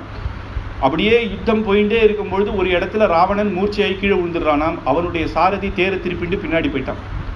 கொஞ்ச நாள் கழிச்சு ராவணன் எழுந்து பார்த்துட்டு இருக்கான், எங்கேயோ போயிட்டு இருக்கோம். உடனே அவனுக்கு கோபம் வந்தது, உனக்கு இப்படி பண்ணிட்டியே, எனக்கு அவமானத்தை உண்டாக்கிட்டியே, எந்த யுத்தத்திலையும் நான் திரும்பி வந்ததில்லை. அன்னைக்கு ராமராவண யுத்தத்துக்கு கூட அவன் திரும்பவே இல்லை. கடைசி வரைக்கும் ராமரா போனதுக்கு அப்புறம் தான் அவன் போனான். என்ன அவமானத்துக்கு ஆளாக்கிட்டேன்னு ஒன்னா அவர் சொல்றாராம், ராஜா நீர் மறந்துட்டேரா, ராம யுத்தத்தில் நீர் மூச்சையிட்டேர். ஒரு சாரதிக்கு ஒரு ரத்தி கீழே விழுந்தா அவரை ரட்சிக்கணும்ன்றது தர்மம். நான் என் தர்மத்தை நான் பண்ணேன், உம்மை ரட்சிக்கணும்னு தான் நான் இதை பண்ணேன் அப்படின்னு உடனே ராவணன் சரி அப்படி சந்தோஷப்பட்டேர். தன்னுடைய கங்கணம், வைர ரத்ன கங்கணத்தை அவன் கிட்ட கொடுத்தேர். பரவாயில்லப்பா எனக்காக பண்ண, ஆனால் உடனே திருப்பியும் யுத்தத்துக்குள்ள தான் நம்ம திரும்பி வரக்கூடாது, செத்தாலும் பரவாயில்ல, இனிமேல் இந்த தப்பை நீ பண்ணாத அப்படின்னு மறுபடியும் யுத்தத்துக்கு வரானாம். ராமராவண யுத்தம் ஆச்சரியமாக நடந்துட்டு இருக்கு. அப்போ ஒரு தலையா ராமர் சறுக்கிறாராம். தலை போகிறது, ஒரு தலை போகிறது, திருப்பியும் வருது. ராமரும் ஆச்சரியமா யுத்தம் பண்ணிட்டு இருக்கார். சுவாமி தேசிகன் சொல்லும் பொழுது ஒரு கொத்தனை அப்படின்னு எடுத்தாராம். 10 முடியும் ஒரு கொத்தனை அப்படி எடுத்தார். ஆனாலும் திருப்பி தலை வருது. உடனே அந்த மாத்திலின்ற சாரதி எழுந்து ராமரை கைகூப்பினானாம். சுவாமி நான் சொல்லி உமக்கு தெரியணுமா, நேர பிரம்மாஸ்திரத்தை அவருடைய நெஞ்சில் போட்டால் போயிட போறான், இந்த யுத்தம் இப்படி விளையாட்டு தேவையா அப்படின்னு சொன்ன உடனே சரி அப்படின்னு அப்போ தன் கோபத்தை வரவழைச்சுண்டு அந்த பிரம்மாஸ்திரத்தை எடுத்து நேர ராவணன் மேலே பிரயோகம் பண்ணுறேன். நேர அவனுடைய மார்பில் பாஞ்சுது. ராவணன் அங்கேருந்து தேர்தட்டிலிருந்து 10 தலை 20 கையோடு அப்படியே கீழே வந்து பூமியில் வந்து அப்படி விழுந்தானாம். ஹத்வா யுத்தே தசாஸ்யான் திரிபுவன விஷமம் வாமஹஸ்தேன சாபாம் பூமௌ ஹிஷ்டான் ப்யதிஷ்டான் இதரகரத்ருமா ராமயன் பாணமேகம் ஆர்த்தோ பந்தா நேத்ரஹ சர்வதலித வபுஹ சூரியகோட்டி பிரகாசஹ வீரஸ்ரீ பந்துரஹ த்ரிதச பதினிதுஹு பாத்துமாம் வீரராகவஹ அப்படின்னு வீரராகவனாக ராமன் அங்க சேவை சாதிச்சாராம். எப்படின்னா அந்தந்த அஸ்திரம் பிரம்மாஸ்திரத்தை பிரயோகம் பண்ணி கூட அவர் எடுத்து பழக்கமாய் பிரம்மாஸ்திரத்தை போடுற பிறகும் ஒரு அஸ்திரம் எடுத்துட்டாராம். இதுவே ராவணனை வீழ்த்திருத்துன்னு தெரிஞ்ச உடனே தன்னுடைய கோதண்டத்தை அப்படி கீழே ஊனினேராம். அந்த அஸ்திரத்தை அப்படி சுழட்டி அப்படி ஆகாசத்துல போட்டேராம். அப்படியே பான வேடிக்கை மாதிரி அக்னி பகவான் அக்னி கக்கி அப்படி சுத்தித்தான். அந்த பான வேடிக்கை ஸ்ரீராம ஜெயம் அப்படின்ற மாதிரி ஆகாசத்துல போய் அது எழுதித்தான். தர்ம ஸ்தாபனம் ஆயிடுத்து. எப்பேற்பட்ட ரிஷிகள் தேவர்கள் எத்தனை பேர் சரணாகதி பண்ணாலோ அவளுக்கு கொடுத்த வாக்கு அத்தனையும் நான் காப்பாத்திட்டேன். ஒரே ஒரு வாக்கு, விபீஷணனுக்கு பட்டாபிஷேகம் பண்ண முடியாது போகுமோன்னு ஒரு இடத்துல நினைச்சேன், அதுவும் நிச்சயம் ஆயிடுச்சு அப்படின்னு சதுநிஹித ரிபுஹு ஸ்திர பிரதிஜ்ஞா அப்படின்னு என்னுடைய அனைத்து பிரதிஜையும் முடிச்சாச்சு அப்படின்ற மாதிரி அந்த வீர ராகவனாக அப்பேற்பட்ட திருவள்ளூர்ல வீரராகவர் பெருமாளை சேவிக்கலாம். ஆச்சரியமான பெருமாள் வீரராகவன். வீரராகவனாக ஒரு நாள் கோதண்டபாணி சங்கச்சக்கர கோதண்டபாணியோட அவர் சேவை சாதிப்பார். அப்படி இருந்து அந்த ஆகாசத்துல எல்லா தேவர்களும் புஷ்ப வருஷம் பண்ணாலாம். கடைசியா விபீஷணனை கூட்டேர். ராவணன் விழுந்து கிடக்கிறத பார்த்து இவனுக்கு அந்திம கிரியை நீதான் பண்ணணும் அப்படிங்கிறேன். உடனே விபீஷணன் சொல்றேன், இவன் மகா பாபி, இவன் எப்பேற்பட்ட மகா பாவத்தை பண்ணான், இவன் என் அண்ணனா இருந்தாலும் நான் பண்ண மாட்டேன்னு சொல்றேன். மரணாந்தி வைராணி அப்படின்னு ராமர் சொல்றேன். மரணம் வரைக்கும் தான்ப்பா சத்ருத்துவம். ஒருத்தன் மரணிச்சுட்டா அவனுடைய நல்ல குணங்களையே தான் பார்க்கணும். அவன் சாமவேத அதிகாரி, அக்னிஹோத்ரி, தன்னுடைய ராட்சச ஜனங்களை சௌக்கியமா வச்சுட்டான். இந்த லங்கைக்குள்ள அவன் ஜனங்களை சௌக்கியமாக வச்சுட்டான். வெளியில இருக்கவாளை இம்சை பண்ணியிருந்தாலும் இதனால ராவணன் அப்பேற்பட்டவன், சிவ பூஜை பண்ணினவன். அதனால அவனை நீ வீண்படுத்தக்கூடாது, மரணம் வரைக்கும் தான் நீ அவனுக்கு நல்ல சம்ஸ்காரங்கள் பண்ணணும் அப்படின்னு சொன்ன உடனே விபீஷணனே கண் கலங்குறானாம். அப்பேற்பட்ட அண்ணா அப்படி போயிட்டேர் அப்படின்னு உடனே கண் கலங்குறான். உடனே எல்லா மனைவிகளும், ஏன்னா க்ஷத்திரியர் தர்மம் என்ன அப்படின்னா போன உடனே அவனை திருப்பியும் அவனுடைய இடத்துக்கு ஆட்சிட்டு வரக்கூடாது. எந்த யுத்தத்தில் போனாலும் அங்கேயே தான் அவளுக்கு தகனம் பண்ணணும். அவளுடைய தர்ம பத்னிலாம் வீரபத்னிகள். இங்க தான் பார்க்கணும். அவளுக்கு அப்பேற்பட்ட நிலைமை. உடனே எல்லாரும் வராராம். லோகம் பூரா ஆட்டி வச்சவன், எல்லா தேவர்களையும் உள்ள வச்சவன், தனக்கு ஈடு இணை இல்லை அப்படின்னு நினைச்சவன், சத்துருக்களே ராவணனுக்கு இல்லை. அப்பேற்பட்டவன் இந்திர குபேராதிகளுடைய ஐஸ்வர்யத்தை கொண்டு லங்கையில கொட்டினவன். அப்பேற்பட்ட தன் ஜனங்களை சௌக்கியமா வச்சிருந்தவன் இப்படி விழுந்து கிடக்கிறானேன்னு ஒவ்வொரு மனைவிகளும், அவனுக்கு நிறைய மனைவிகள், ஒருத்தர் அவனுடைய தலையை பிடிச்சிட்டு அழறா, ஒருத்தர் தன்னுடைய கைகள் மார்புல விழுந்து அழறா, ஒருத்தர் காலில் விழுந்து அழறா. ஆனா இங்க சொல்லும் பொழுது மண்டோதரி பிரலாபத்தை மட்டும் எடுத்து வால்மீகி மகரிஷி சொல்றாரு. மண்டோதரி தாரா பிரலாபம் இது ரெண்டுமே இங்க பார்க்கலாம். தாரா இவ ரெண்டு பேரும் மகா ஞானினால அந்த இடத்துல அவ அழுதா கூட அங்கேயும் அவ தர்மத்தை சொல்றாளாம். பிரம்ம வித்யை போல இருக்காம். அதனால இதை விடக்கூடாதுன்னு மண்டோதரி பிரலாபகான்னு ஒரு சர்க்கத்துல ஆச்சரியமா எடுத்து சொல்றாரு.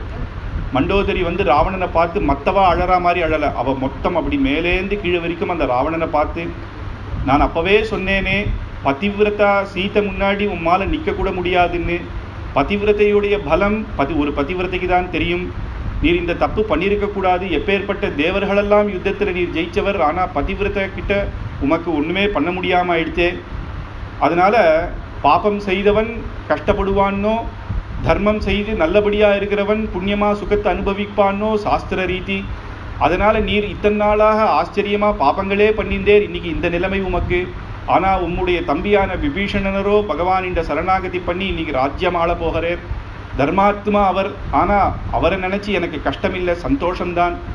ஆனா நீர் கூட சந்தோஷமா ராமனுடைய பானத்துக்கு அகப்பட்டு நீர் யுத்தத்துல தோத்ததுனால வீர சொர்க்கத்துக்கு போயிடுவேர்.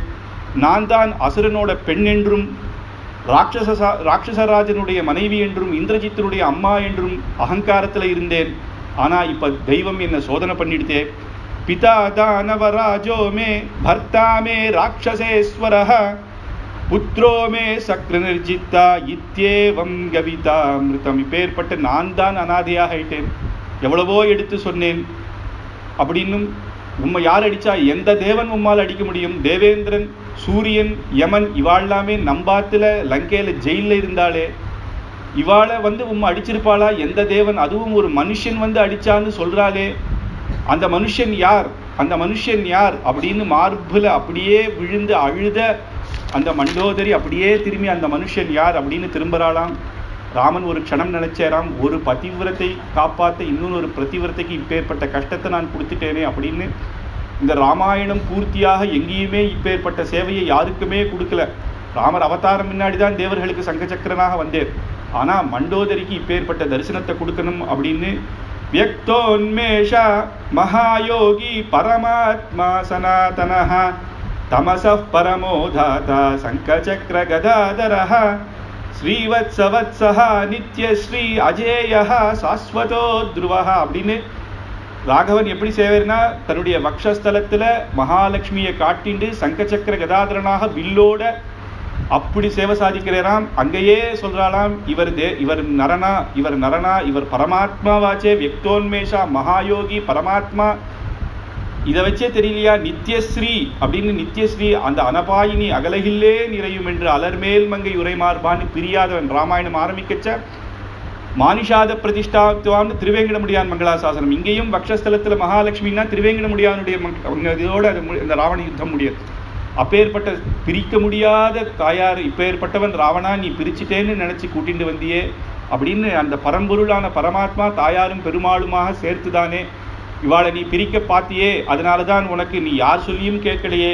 விபீஷணன் மாரீச்ச கும்பகர்ணாபியாம் வாக்கியம் மம பிதுஸ்ததா. எங்கள் அப்பா சொன்னேர், மாரீச்சன் சொன்னேர், விபீஷணன் சொன்னேர், கும்பகர்ணன் சொன்னேர், உனக்கு போனோன்னு எழுதி வச்சிருக்கு, அதை கேட்காம நீர் போனீரே அப்படின்னு ரொம்ப கஷ்டத்தைப்படுறாளாம். அந்த தரிசனத்தை பார்த்து பெருமாளை வேண்டிக்கிறா. உடனே ராமர் சொல்றேன், விபீஷணனை கூட்டு அவள் எல்லாம் சமாதானப்படுத்தி மேற்கொண்டு ராவணனுக்கு ஆச்சரியமான அந்திம கர்மாவை பண்ணணும் அப்படின்னு. ராவணஸ்ய வதம் கோரம் ராகவஸ்ய பராக்கிரமம் அப்படின்னு ராகவனுடைய பராக்கிரமம் தெரிஞ்சு இங்க அந்திம கிரியைய ஆஹிதாக்னி விதானமாக, ஏன்னா அவன் நித்திய அக்னிஹோத்ரி, அதனால அக்னிஹோத்ரினால அந்த கர்மாவோடையே சேர்த்து ராமன் பண்ணணும் அப்படின்னு அவருடைய சாசனத்தையே விபீஷணன் மேற்கொண்டு ராவணனுக்கு அந்திம கர்மாக்கெல்லாம் பண்ணி விபீஷணனுக்கு பட்டாபிஷேகம், ஆச்சரியமான பட்டாபிஷேகம். லங்காயா ராட்சசாம் மத்தியே ராஜானம் ராம சாசனாத்னு ராமர் அவர் நகரத்துக்குள்ள வர முடியாது, பிரவேசம் கிடையாது. அதனால என்ன சொல்றாரு, லக்ஷ்மணன் அனுப்புறாரு. ஏன்னா லக்ஷ்மணன் சீத்தை போகலாம். ஏன்னா தசரதர் கேட்டது ராமருக்கும், அந்த கைகேயி கேட்டவரன் ராமருக்கு மட்டும்தான். அதனால லக்ஷ்மணா நீ போய் நீ உன் கையால பட்டாபிஷேகம் பண்ணு அப்படின்னு லக்ஷ்மணன் கையால ஒரு பாகவதோத்தமன் கையால இப்பேற்பட்ட பட்டாபிஷேகம். அப்யசிஞ்ச தர்மாத்மா சுத்தாத்மா விபீஷணாம் தஸ்ய மத்யாஜ்யஹி பக்தாம் ஏ சஸ்ய ராட்சசாஹ. இங்க சொல்லும் பொழுது ராட்சசன்னு கூட சொல்லல, தர்மாத்மா சுத்தாத்மா. அபியசிஞ்ச நரவியாக்கிரம் ராமருக்கு போடல, அந்த சுக்ரீவனுக்கு போடாத அத்தனை விசேஷனமும் இங்கே தர்மாத்மா சுத்தாத்மா. ஏன்னா ஒரு நாள் கூட ராவணவதம் பண்ணி தான் இந்த ராஜ்யத்தை எடுக்கணும்னு இவன் நினைக்க கூட இல்லை. இப்ப ஏன் ராஜ்யத்தை எடுத்துக்கிறார் அப்படின்னா பரதன் போல ராமனுக்கு இது பிடிச்சிருக்கு. ராமன் சாசனாத் அப்படின்னு ராமருடைய சாசனம். அதனால இதை ராம கைங்கரியமாக தான் இனிமேல் லங்கையை நான் ஆளப் போறேனே தவிர நான் ஒரு ராஜா அப்படின்னு அவர் நினைக்கலையாம். அப்பேற்பட்ட விபீஷணனுடைய பட்டாபிஷேகமாய் விபீஷணன் நேர ராமனை சேவிக்கிறார், தன்னுடைய தர்மபத்னியோட சேவிக்கிறார். ஹனுமாருக்கு ஒரே குதூகலம், சீதா மாதாவை பார்த்தவர் அவர் மட்டும்தான். உடனே நான் போய் சீதாதேவியை பார்க்கணும் அப்படின்னு ராமர்கிட்ட கேட்கிறார். நான் போய் சீதாதேவி கிட்ட இந்த விஷயத்த சொல்றேன்னு உடனே ராமன் சரி அப்படிங்கிறார். நேர அசோகவனத்துக்கு போனேர். அங்க போய் சீதாதேவி கிட்ட எழுதி காமிச்சாராம், ஸ்ரீராம ஜெயம், ராவண வதம் ஆச்சு அப்படின்னு. சீதாதேவி சொல்றா, ராவண வதம் ஆகாதுன்னு நான் என்னைக்குமே சந்தேகப்பட்டதில்லை, ராம ஜெயம் இருக்காதுன்னு நான் என்னைக்கும் சந்தேகப்பட்டதில்லை. இவ்வளவு நாள் லேட்டாகுதுன்னு தான் நான் நினைச்சேன். ஆனால் இத்தனை கோட்டி வானரர்கள் இருக்கும் பொழுது ஹனுமாரே உமக்கு தான் இது எனக்கு சொல்லணும்னு தோணித்தே அப்படின்னு. நகுர்மி சதிருஷம் பிரியம் அப்படின்னு உமக்கு நான் சொல்கிறேன், உமக்கு எந்த இதுவும் நான் பண்ண முடியாமல் இருக்கேனே, நான் ஒரு கடனாளியாக இருக்கேனே, உமக்கு நான் என்ன பிரீத்தி தான் பண்ண முடியும் அப்படிங்கிறா. உடனே ஹனுமார் சொல்கிறாராம், அன்னைக்கு அங்கே பிரஷ்னவரகிரியில் ராமனை நான் சீதையை கண்டேன் சீதையின்னு சொல்லும்பொழுது இதே வார்த்தை தான், நகுர்மி சதிருஷம் பிரியம்னு சொல்கிறா. இந்த மாதிரி இடத்துலையும் ரெண்டு பேரும் ஒரே பாவத்தோடு இருக்கேரே அப்படின்னு ஹனுமார் சொல்ல, அதுக்கு சீதாதேவி சொல்றாலாம், அது எங்களுடைய பெருமை கிடையாதுப்பா, உம்முடைய பெருமை, உமக்கு நிஜமாவே உமக்கு எதுவுமே நான் பண்ண முடியாமல் இருக்கும் அப்படின்ன உடனே ஹனுமார் சொல்றாராம், என்னம்மா நீங்க பண்ணிடணும், நான் முதல்ல ராமனை கிஷ்கிந்தேல பார்க்கும் பொழுது ரொம்ப சோகத்தோட சீதாதேவி காணும்ன்று நான் பார்த்தேன். இந்த பக்கம் உம்மை பார்க்கும் பொழுது அசோகவனத்துல நீரும் சோகமாக நீங்களும் இருந்தேன், உங்களையும் பார்த்தேன். ஒரு குழந்தை அப்பா அம்மாவே சின்ன சண்டை போட்டு பிரிஞ்சா அந்த குழந்தை என்ன ஆசைப்படும்? அம்மா அப்பாவை சேர்த்து வச்சு சந்தோஷமா பார்க்கணும்ன்றான் ஒரு குழந்தைக்கே. இன்னைக்கு நீர் உங்க 2 பேரையும் சேர்த்து வைக்க போறேன், இதுக்கு நீர் இந்திர பதவி கொடுத்தா கூட அந்த சந்தோஷம் எனக்கு கிடைக்காது. இந்திர பதவின்னா இங்க இந்திராதிகள் இந்திரன், வைகுண்டமே நீங்க கொடுத்தா கூட எனக்கு இன்னைக்கு உங்க 2 பேரையும் சேர்த்து வச்சு நான் இப்ப பண்ண போற ராமனுக்கு பண்ண போற சரண சேவை இருக்கே, இந்த சந்தோஷத்தை உங்களால எதுவும் கொடுக்க முடியாது அப்படின்னு ஹனுமார் சொல்றாராம். மேற்கொண்டு ஹனுமார் இங்க வந்துட்டேர். விபீஷணன் ராமர்கிட்ட ஆக்ஞை என்ன ஆக்ஞைன்னு கேட்கும் பொழுது, சீதாதேவியை சர்வா அலங்காரத்தோட இங்க வர சொல்லுங்கோ அப்படின்னு அனுப்புறேன்.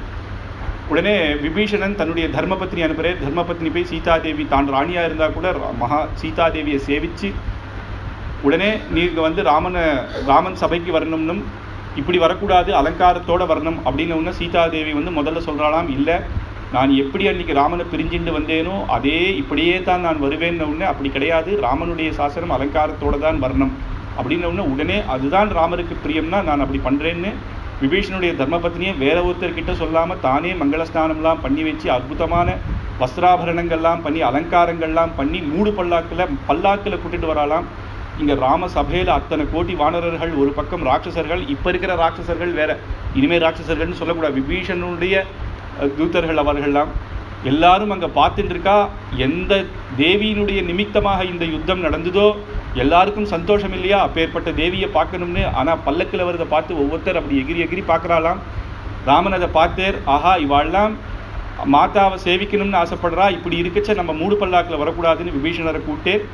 இந்த சபையில நியமம் வேண்டாம், எல்லாரும் என்னுடையவர்கள், என்னுடைய சன்னதி, பல்லக்கு இறங்கி தான் நடந்து வரலாம் அப்படின்னு சொன்ன உடனே விபீஷணன் போய் சொல்றாராம். உடனே சீதாதேவி பல்லக்கிலிருந்து இறங்கி தான் அப்படியே ஹம்சகதியில வந்து என்ன நினைச்சான்னா, ராமர் தனியா இருப்பேர், 11 மாசம் ராமனை பார்க்காம இருந்ததுனால ராமனை கிட்ட போய் கட்டி பிடிச்சி அப்படியே தன்னுடைய சோகத்தை அழுதுலாம்னு நினைச்சா. ஆனா இங்க பார்த்தா இத்தனை வானரர்கள், இத்தனை ராட்சசர்களை பார்த்து ஒரு லஜ்ஜை வந்துட்டான். அப்படியே தலை குனிஞ்சாலாம்.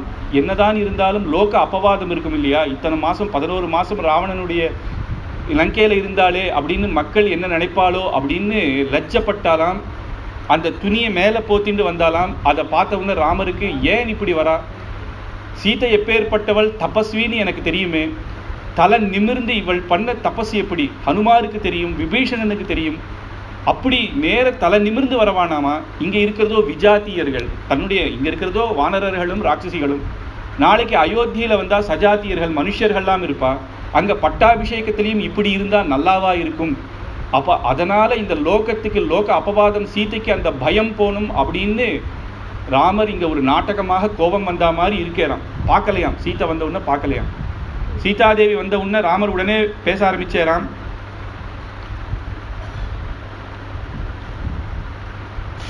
சீதாதேவியை பார்த்து பேசுறேன். ராமர் இந்த ஹனுமார் பண்ண காரியம் அப்படின்றது ஆச்சரியமான விசேஷமான ஒரு காரியம். இந்த லங்கையை தாண்டி வந்து சீதாதேவியை பார்த்துட்டு வந்து எனக்கு சொன்னது அப்பேற்பட்ட அவருடைய பலத்துக்கு அதை போற்றத்தக்கது. சுக்ரீவ மகாராஜா இப்பேற்பட்ட யுத்தத்துக்கு எனக்கு சககரிச்சதுக்கு அவருடைய பலம், அவருடைய இதெல்லாம் போற்றத்தக்கது. அத்தனை வானரங்களும் சுக்ரீவனுக்கு அடங்கி இருந்தா எல்லாருக்கும் நம்ம வந்த காரியம் நடந்துருது, சித்திருச்சுது. அதனால நான் வந்தேன் எதுக்காகன்னா ராவண வதத்துக்காக தான் வந்தேன். நாளைக்கு எனக்கு ஒரு அப்பவாதம் வரக்கூடாது, சீத்தை போயிட்டா ராவணனை யுத்தம் பண்ண தெரியாம திரும்பி போயிட்டேன்னு. சீத்தையை கூப்பிட்டு போறதுக்காக நான் இங்க வரல, ராவண வதத்துக்காகத்தான் வந்தேன். எல்லாருடைய பரிசிரமத்தையும் நான் இப்ப போட்டுறேன் அப்படின்னு சொன்னேராம். சீத்தை ரொம்ப கஷ்டப்பட்டுண்டா. உடனே அடுத்த வார்த்தை சொல்றேன், அதுக்காக ஒரு மனுஷன் கல்யாணம் பண்ணிட்டு அந்த தர்மபத்னியை விட்டுட்டு போறது நியாயம் கிடையாது. ஆனால் லோக அப்பவாதம், நான் ஒரு ராஜாவா இருக்கேன், ராஜாவுடைய தர்மபத்னியை அவர் இப்படி சேர்த்துட்டேரே அப்படின்னு எல்லாரும் தப்பு பண்ண ஆரம்பிச்சிருவா. அதனால லோக அப்பவாதத்தை நான் ஏத்துக்க விரும்பலை. நான் சீதாதேவி அயோத்திக்கு வரணும்னு நினைச்சா வரட்டும், ஆனா என்னுடைய அரண்மனையிலையோ என்னுடைய சிம்மாசனத்திலேயோ ஏறத்துக்கான யோக்கியத்தை இல்லை அப்படின்னு ஒன்று எல்லா வானரர்களும் அழறாலாம். இதுக்காய் பேர்பட்ட யுத்தம் பண்ணும் அப்படின்னு. உடனே சொல்றேராம், நான் அப்ரவீத் பருஷம் சீதா மத்தியே வானரஷாம் அப்படின்னு ஏதத் தசா திசா பத்ரே காரியமஸ்தி நமே துவயா.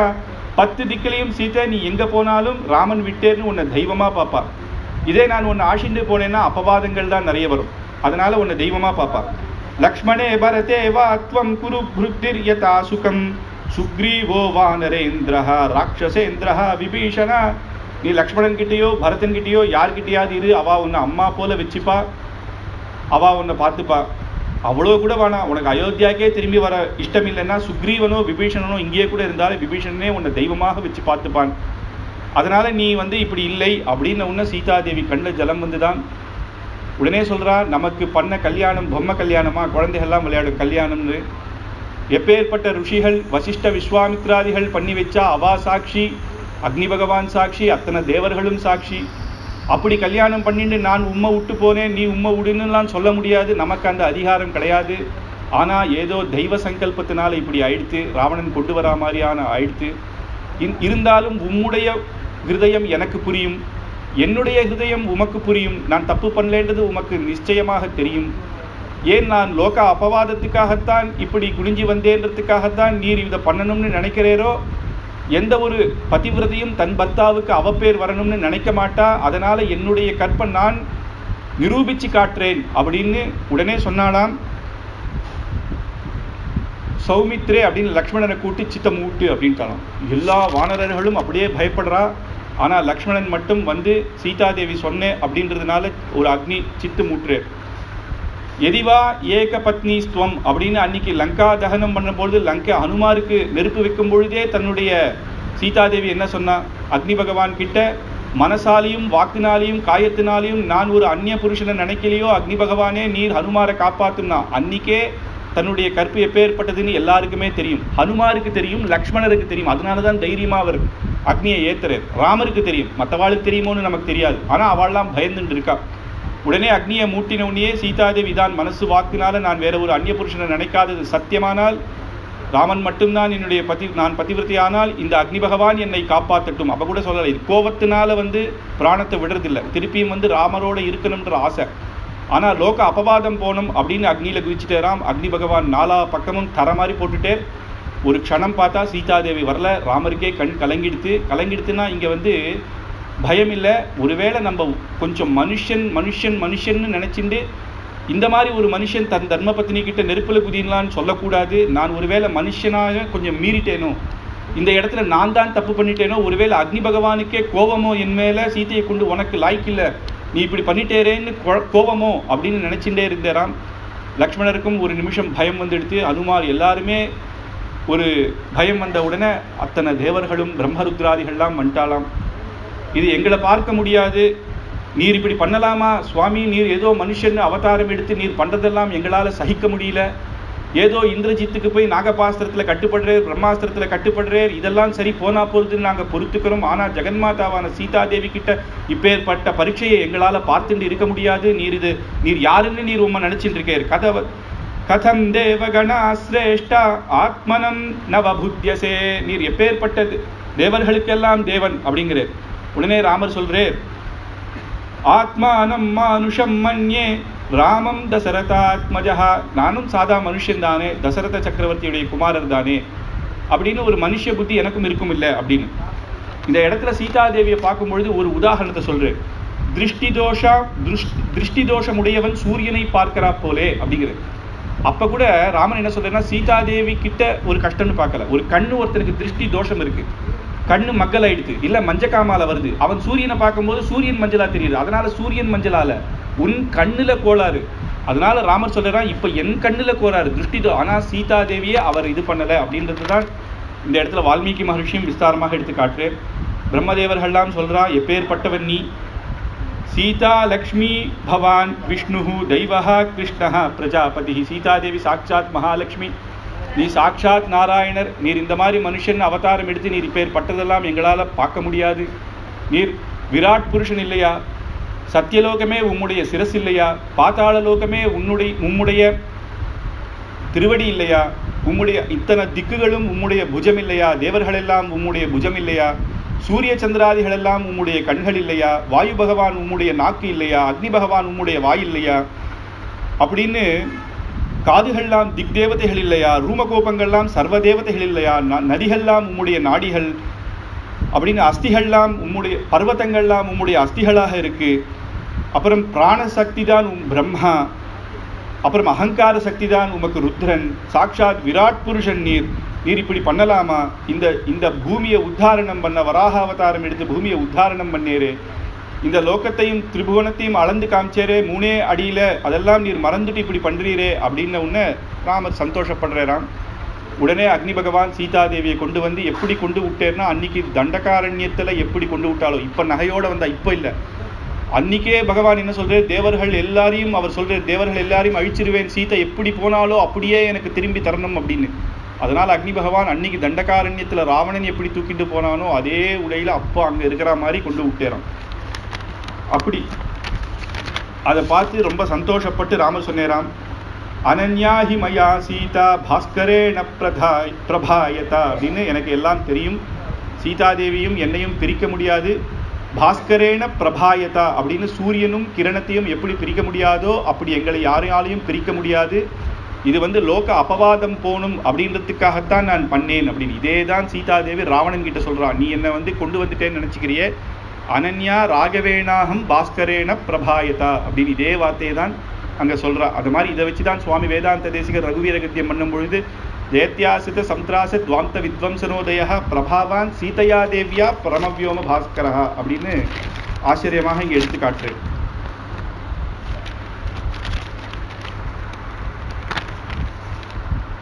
அப்புறம் இந்திராதிகள்லாம் சந்தோஷப்பட்டா, சீதாதேவியும் ராமருமாக சேர்ந்து தரிசனம் கொடுத்த உடனே அந்த இடத்துல நேர தன்னுடைய இந்திரலோகத்திலிருந்து தசரத சக்கரவர்த்தி வட்டேறாம். இந்திரன் ஆசிண்டு வரையர் தசரத சக்கரவர்த்தியை. இப்போதான் நீ தெய்வம் தெய்வம் அப்படின்னு சொல்லியிருந்தா, ஆனால் கூட ஒரு க்ஷணத்தில் மாறிட்டேராம். அப்பா தசரத சக்கரவர்த்தியை பார்த்த உடனே சீதாதேவியும் கூட்டுண்டு லக்ஷ்மணனையும் பிடிச்சி இழுத்துட்டு, அப்பா வந்திருக்காடா லக்ஷ்மணா பாருன்னு ஓடி வந்து தசரத சக்கரவர்த்தியை சேவிக்கிறேராம். தசரத சக்கரவர்த்தி சந்தோஷப்பட்டேராம்.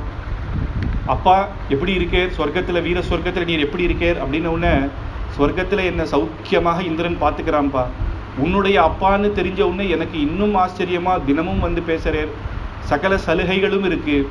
ஆனாலும் நான் ஒன்று சொல்கிறேன், எனக்கு கல்யாணம் ஆன நாள், கௌசல்யாவோட கல்யாணம் ஆன நாளில் ஒரு சந்தோஷம் இருந்ததோ அது எவ்வளோ சந்தோஷமோ அதை விட சந்தோஷம், ராஜ்யம் கிடைச்சதை விட சந்தோஷம் ராமா நீ பிறந்த நாள், நீ எனக்கு பிறந்தையே, அதனால் அந்த சந்தோஷத்தை என்ன வேற யாராலையும் திருப்பி கொடுக்க முடியாது. ஆனால் அந்த மாதிரியான சந்தோஷத்தை நான் ஒரு நாள் அந்த சந்தோஷம் எனக்கு கிடைக்கும், என் கையால் உனக்கு பட்டாபிஷேகம் பண்ணணும்னு நான் நினச்சேன்.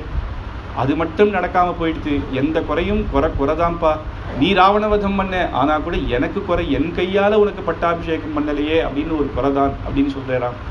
உடனே ராமர் சேவிக்கிறாராம். ராமருடைய குணத்தை காட்டுறது, அப்பா எனக்கு நீ எனக்கு 2 வரன் கொடுக்கணும் அப்படிங்கிறாராம். உடனே தசரத சக்கரவர்த்தி, குழந்தை உனக்கு நான் என்னடா நீ சர்வேஸ்வரன்னு இங்கே இருக்கச்சு எனக்கு தெரியல, இந்திரலோகத்துக்கு போன உடனே சகலமும் தெரிஞ்சுது, உனக்கு நான் என்னால் என்ன வரன் கொடுத்துட முடியும் அப்படிங்கிறாரு. அன்னைக்கு நீ கைகேயி அம்மா மேலே கோவத்தில் நீ என்ன சொன்ன, இகத்திலையும் பரத்திலையும் கைகேயி அம்மாவுக்கு ஸ்தானம் இல்லை, இன்னும் பரதன் போடுற பிண்டம் எனக்கு சேராதுன்னு நீ சொன்னியே, அதை நீ திருப்பி எடுத்துக்கணும் அப்படின்னேரான். அப்படி சேவிச்சேரான். தசரதன் சொன்னேரான், அப்பா கவலைப்படாத, நான் எப்போ தேவலோகத்துக்கு இந்திரலோகத்துக்கு போனேனோ இந்த நீ யாருன்னு நான் தெரிஞ்சுட்டேன், அன்றைக்கே நான் அவளை ஸ்வீகரிச்சுட்டேன், நீ கவலைப்படாத அப்படின்னு சொன்னேரான்.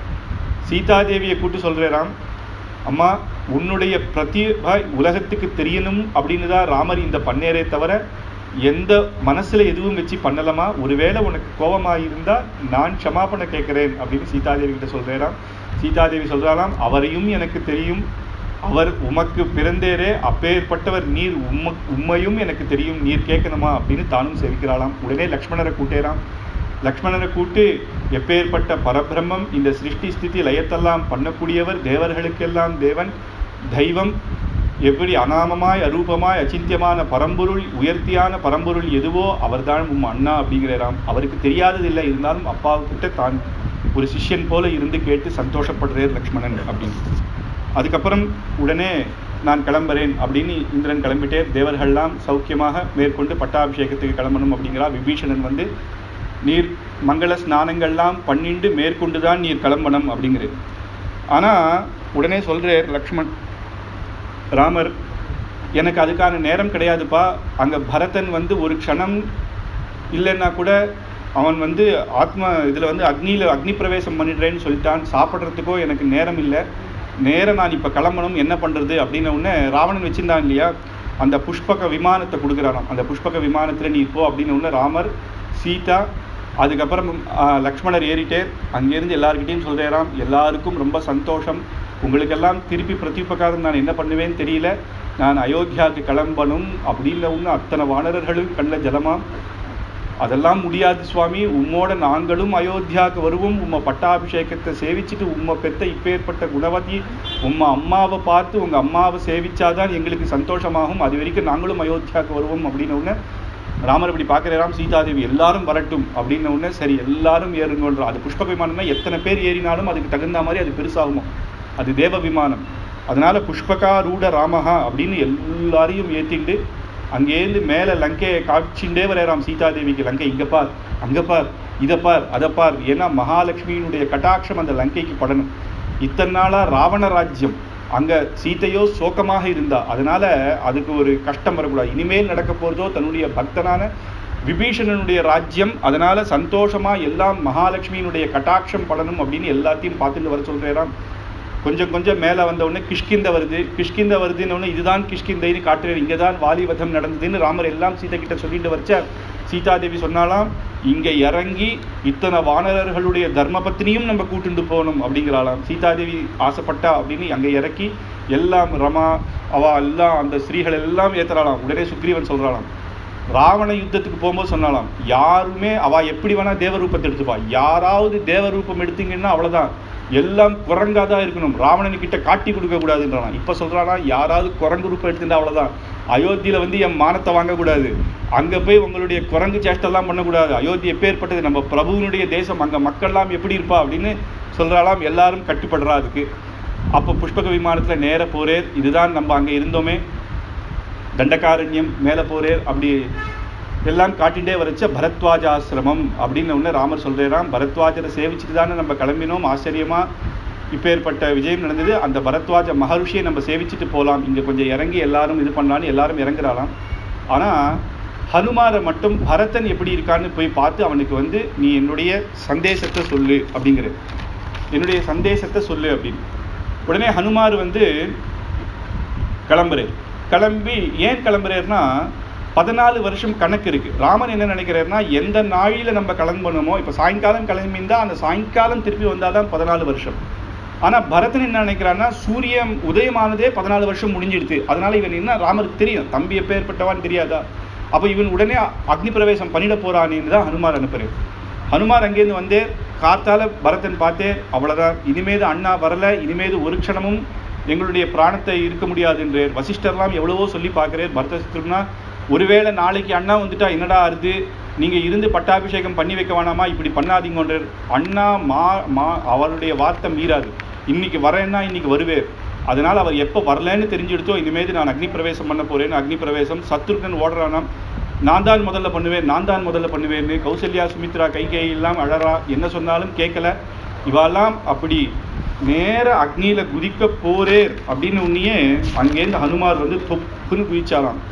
ஐயன் வந்தனன் ஆரியன் வந்தனன் மெய்யில் மெய்யன நின்னுயிர் வீடினான், உயிர் மேல் அவன் என்று உரைத்த கையில் உள் புகாது கையினால் எரியை கரியாக்கினான் அப்படின்னு சபதம் பண்ணுவா. சில பேர் வந்து சூடமேத்தி சபதம் பண்ணுவா. அப்படி அடிக்கச்சு எப்படி அக்னி அணியுமோ, ஹனுமார் வந்து அப்படி தொப்புன்னு குடிச்ச உடனே, வாயு வேகத்தில் வந்து குதிச்ச உடனே அந்த அக்னி அப்படியே அணைஞ்சுதான். ஐயன் வந்தனன் ஆரியன் வந்தனன், ராமன் வரேன்னு அந்த வார்த்தையை கேட்ட உடனேயே பரத சத்ருக்னாளுக்கு சந்தோஷம் ஆயிடுதாம். ஆஹா, அண்ணா வரேன்ற வார்த்தையை நீ சொன்னேரே. உடனே இப்பேற்பட்ட வார்த்தையை கேட்டு, ஒருவேளை நாங்கள் இந்த பிராணத்தியாகம் பண்ணியிருந்தா என்ன ஆயிருக்கும், அண்ணாவை பார்க்க முடியாது போயிருக்கமே, பட்டாபிஷேகத்தை பார்க்க முடியாமல் போயிருக்கமே, உமக்கு நான் என்ன பண்ணுவேன், ந குர்மி சதுர்சம் பிரியம்னு இவர் சொல்கிறான். என்னப்பா இது, ராமலக்ஷ்மணருக்காக தான் இல்லைன்னா உங்கள் குடும்பமே இப்படி தானா, நான் என்ன பண்ணுறது உங்களுக்கு அப்படின்னு, உமக்கு என்ன வேணும், பூமி வேணுமா, கன்னிகாதானம் பண்ணுறேன். ஏன்னா அனுமாரோ பிரம்மச்சாரியாக இருக்கார், இன்னும் அனுமார் பற்றி இவருக்கு தெரியல, கன்னிகாதானம் பண்ணுறேன், ஒன்றும் வேண்டாம் அப்படின்னு கொஞ்ச நாள் பார்க்குறா. இன்னும் அண்ணா வரல. உடனே கேட்குறேன், ஹனுமாரே நீர் நிஜமாக தான் சொல்கிறேரா அப்படின்னு. ஒன்று இல்லை, பூர்த்தியாக ராவணவத பரியந்தம் என்னென்ன நடந்தது, அண்ணா என்னென்ன பண்ணேன்னு நினைக்கிறேன். பார், ராமர் போச்சா அந்த புஷ்பம் இப்படி இருந்தது பார், அது பார் புஷ்பிக்கிறது பார், திடீர்னு இந்த மரம் பார், எழுந்துக்கிறது பார், இதுலேருந்து என்ன தெரியுது, அண்ணா வரப்போறான்னு தெரியுதுன்னு உடனே ககனத்தில் புஷ்பக விமானத்தில் அப்படியே டர்ன்னு அந்த புஷ்பக விமானம் வருதான். பரதனுக்கு இங்கேருந்து பார்த்த உடனே மேலே அண்ணாக்கு ஆச்சரியம், ஐயோ நமக்கு ரெக்கை இல்லையே, இருந்தால் எழுந்து நேர போய் புஷ்பக விமானத்தில் ஏறி இருப்பேனே அப்படின்ற அந்த புஷ்பக விமானம் கீழே வருது. அது வந்து பூமியில் இறங்காது, அது ஆகாசத்தில் தான் இருக்கும். ராமர் சொல்கிறேன், அங்கே பரத சத்ருக்களுடைய துடிப்பை பார்த்து லக்ஷ்மணா அவள் 2 பேரையும் மேலே இழு அப்படிங்கிற 2 கையை கொடுத்து 2 பேரையும் மேலே ஏற்றினாராம். பரத சத்ருக்னர்கள் வந்து ராமர் அப்படியே சேவிச்சு அண்ணா அப்படின்னு மன்னியும் சேவிச்சு சந்தோஷமாக இருந்தாலாம். 2 பேரையும் குழந்தைகள் கண்ணுக்குட்டி வந்து மாடு பார்த்தா எப்படி கொஞ்சமோ அப்படி 2 பேரையும் கட்டி பிடிச்சாராம். கீழே இறங்கினா சகல ஜனங்கள், அயோத்தியா ஜனங்கள், ஸ்வாகதம் தே மகாராஜா கௌசல்யா நந்தவர்தனஹான்னு ஸ்வாகத்தம் ஸ்வாகத்தம்னு சொல்கிறா. விபீஷன் ஆழ்வார் பார்த்தேராம், நம்ம வந்து புதுசாக பரிச்சயமானவா, புது பக்தர்கள், இவருக்கு எப்பேற்பட்ட பக்தர்கள் இருக்கா, இனிமேது நம்ம என்ன அப்படின்னு ஓரமாக ஒதுங்கினேராம். இனிமேது நம்ம இங்கே நிற்கக்கூடாதுன்னு உடனே ஒரு கை வந்து பிடிச்சிதான். என்ன அப்படின்னு ஓரமாக போகிறேன்னு பார்த்தா ராமன் இந்த பக்கம் ஒரு கையை போட்டேராம், இந்த பக்கம் சுக்ரீவன் மேலே கை போட்டேராம்.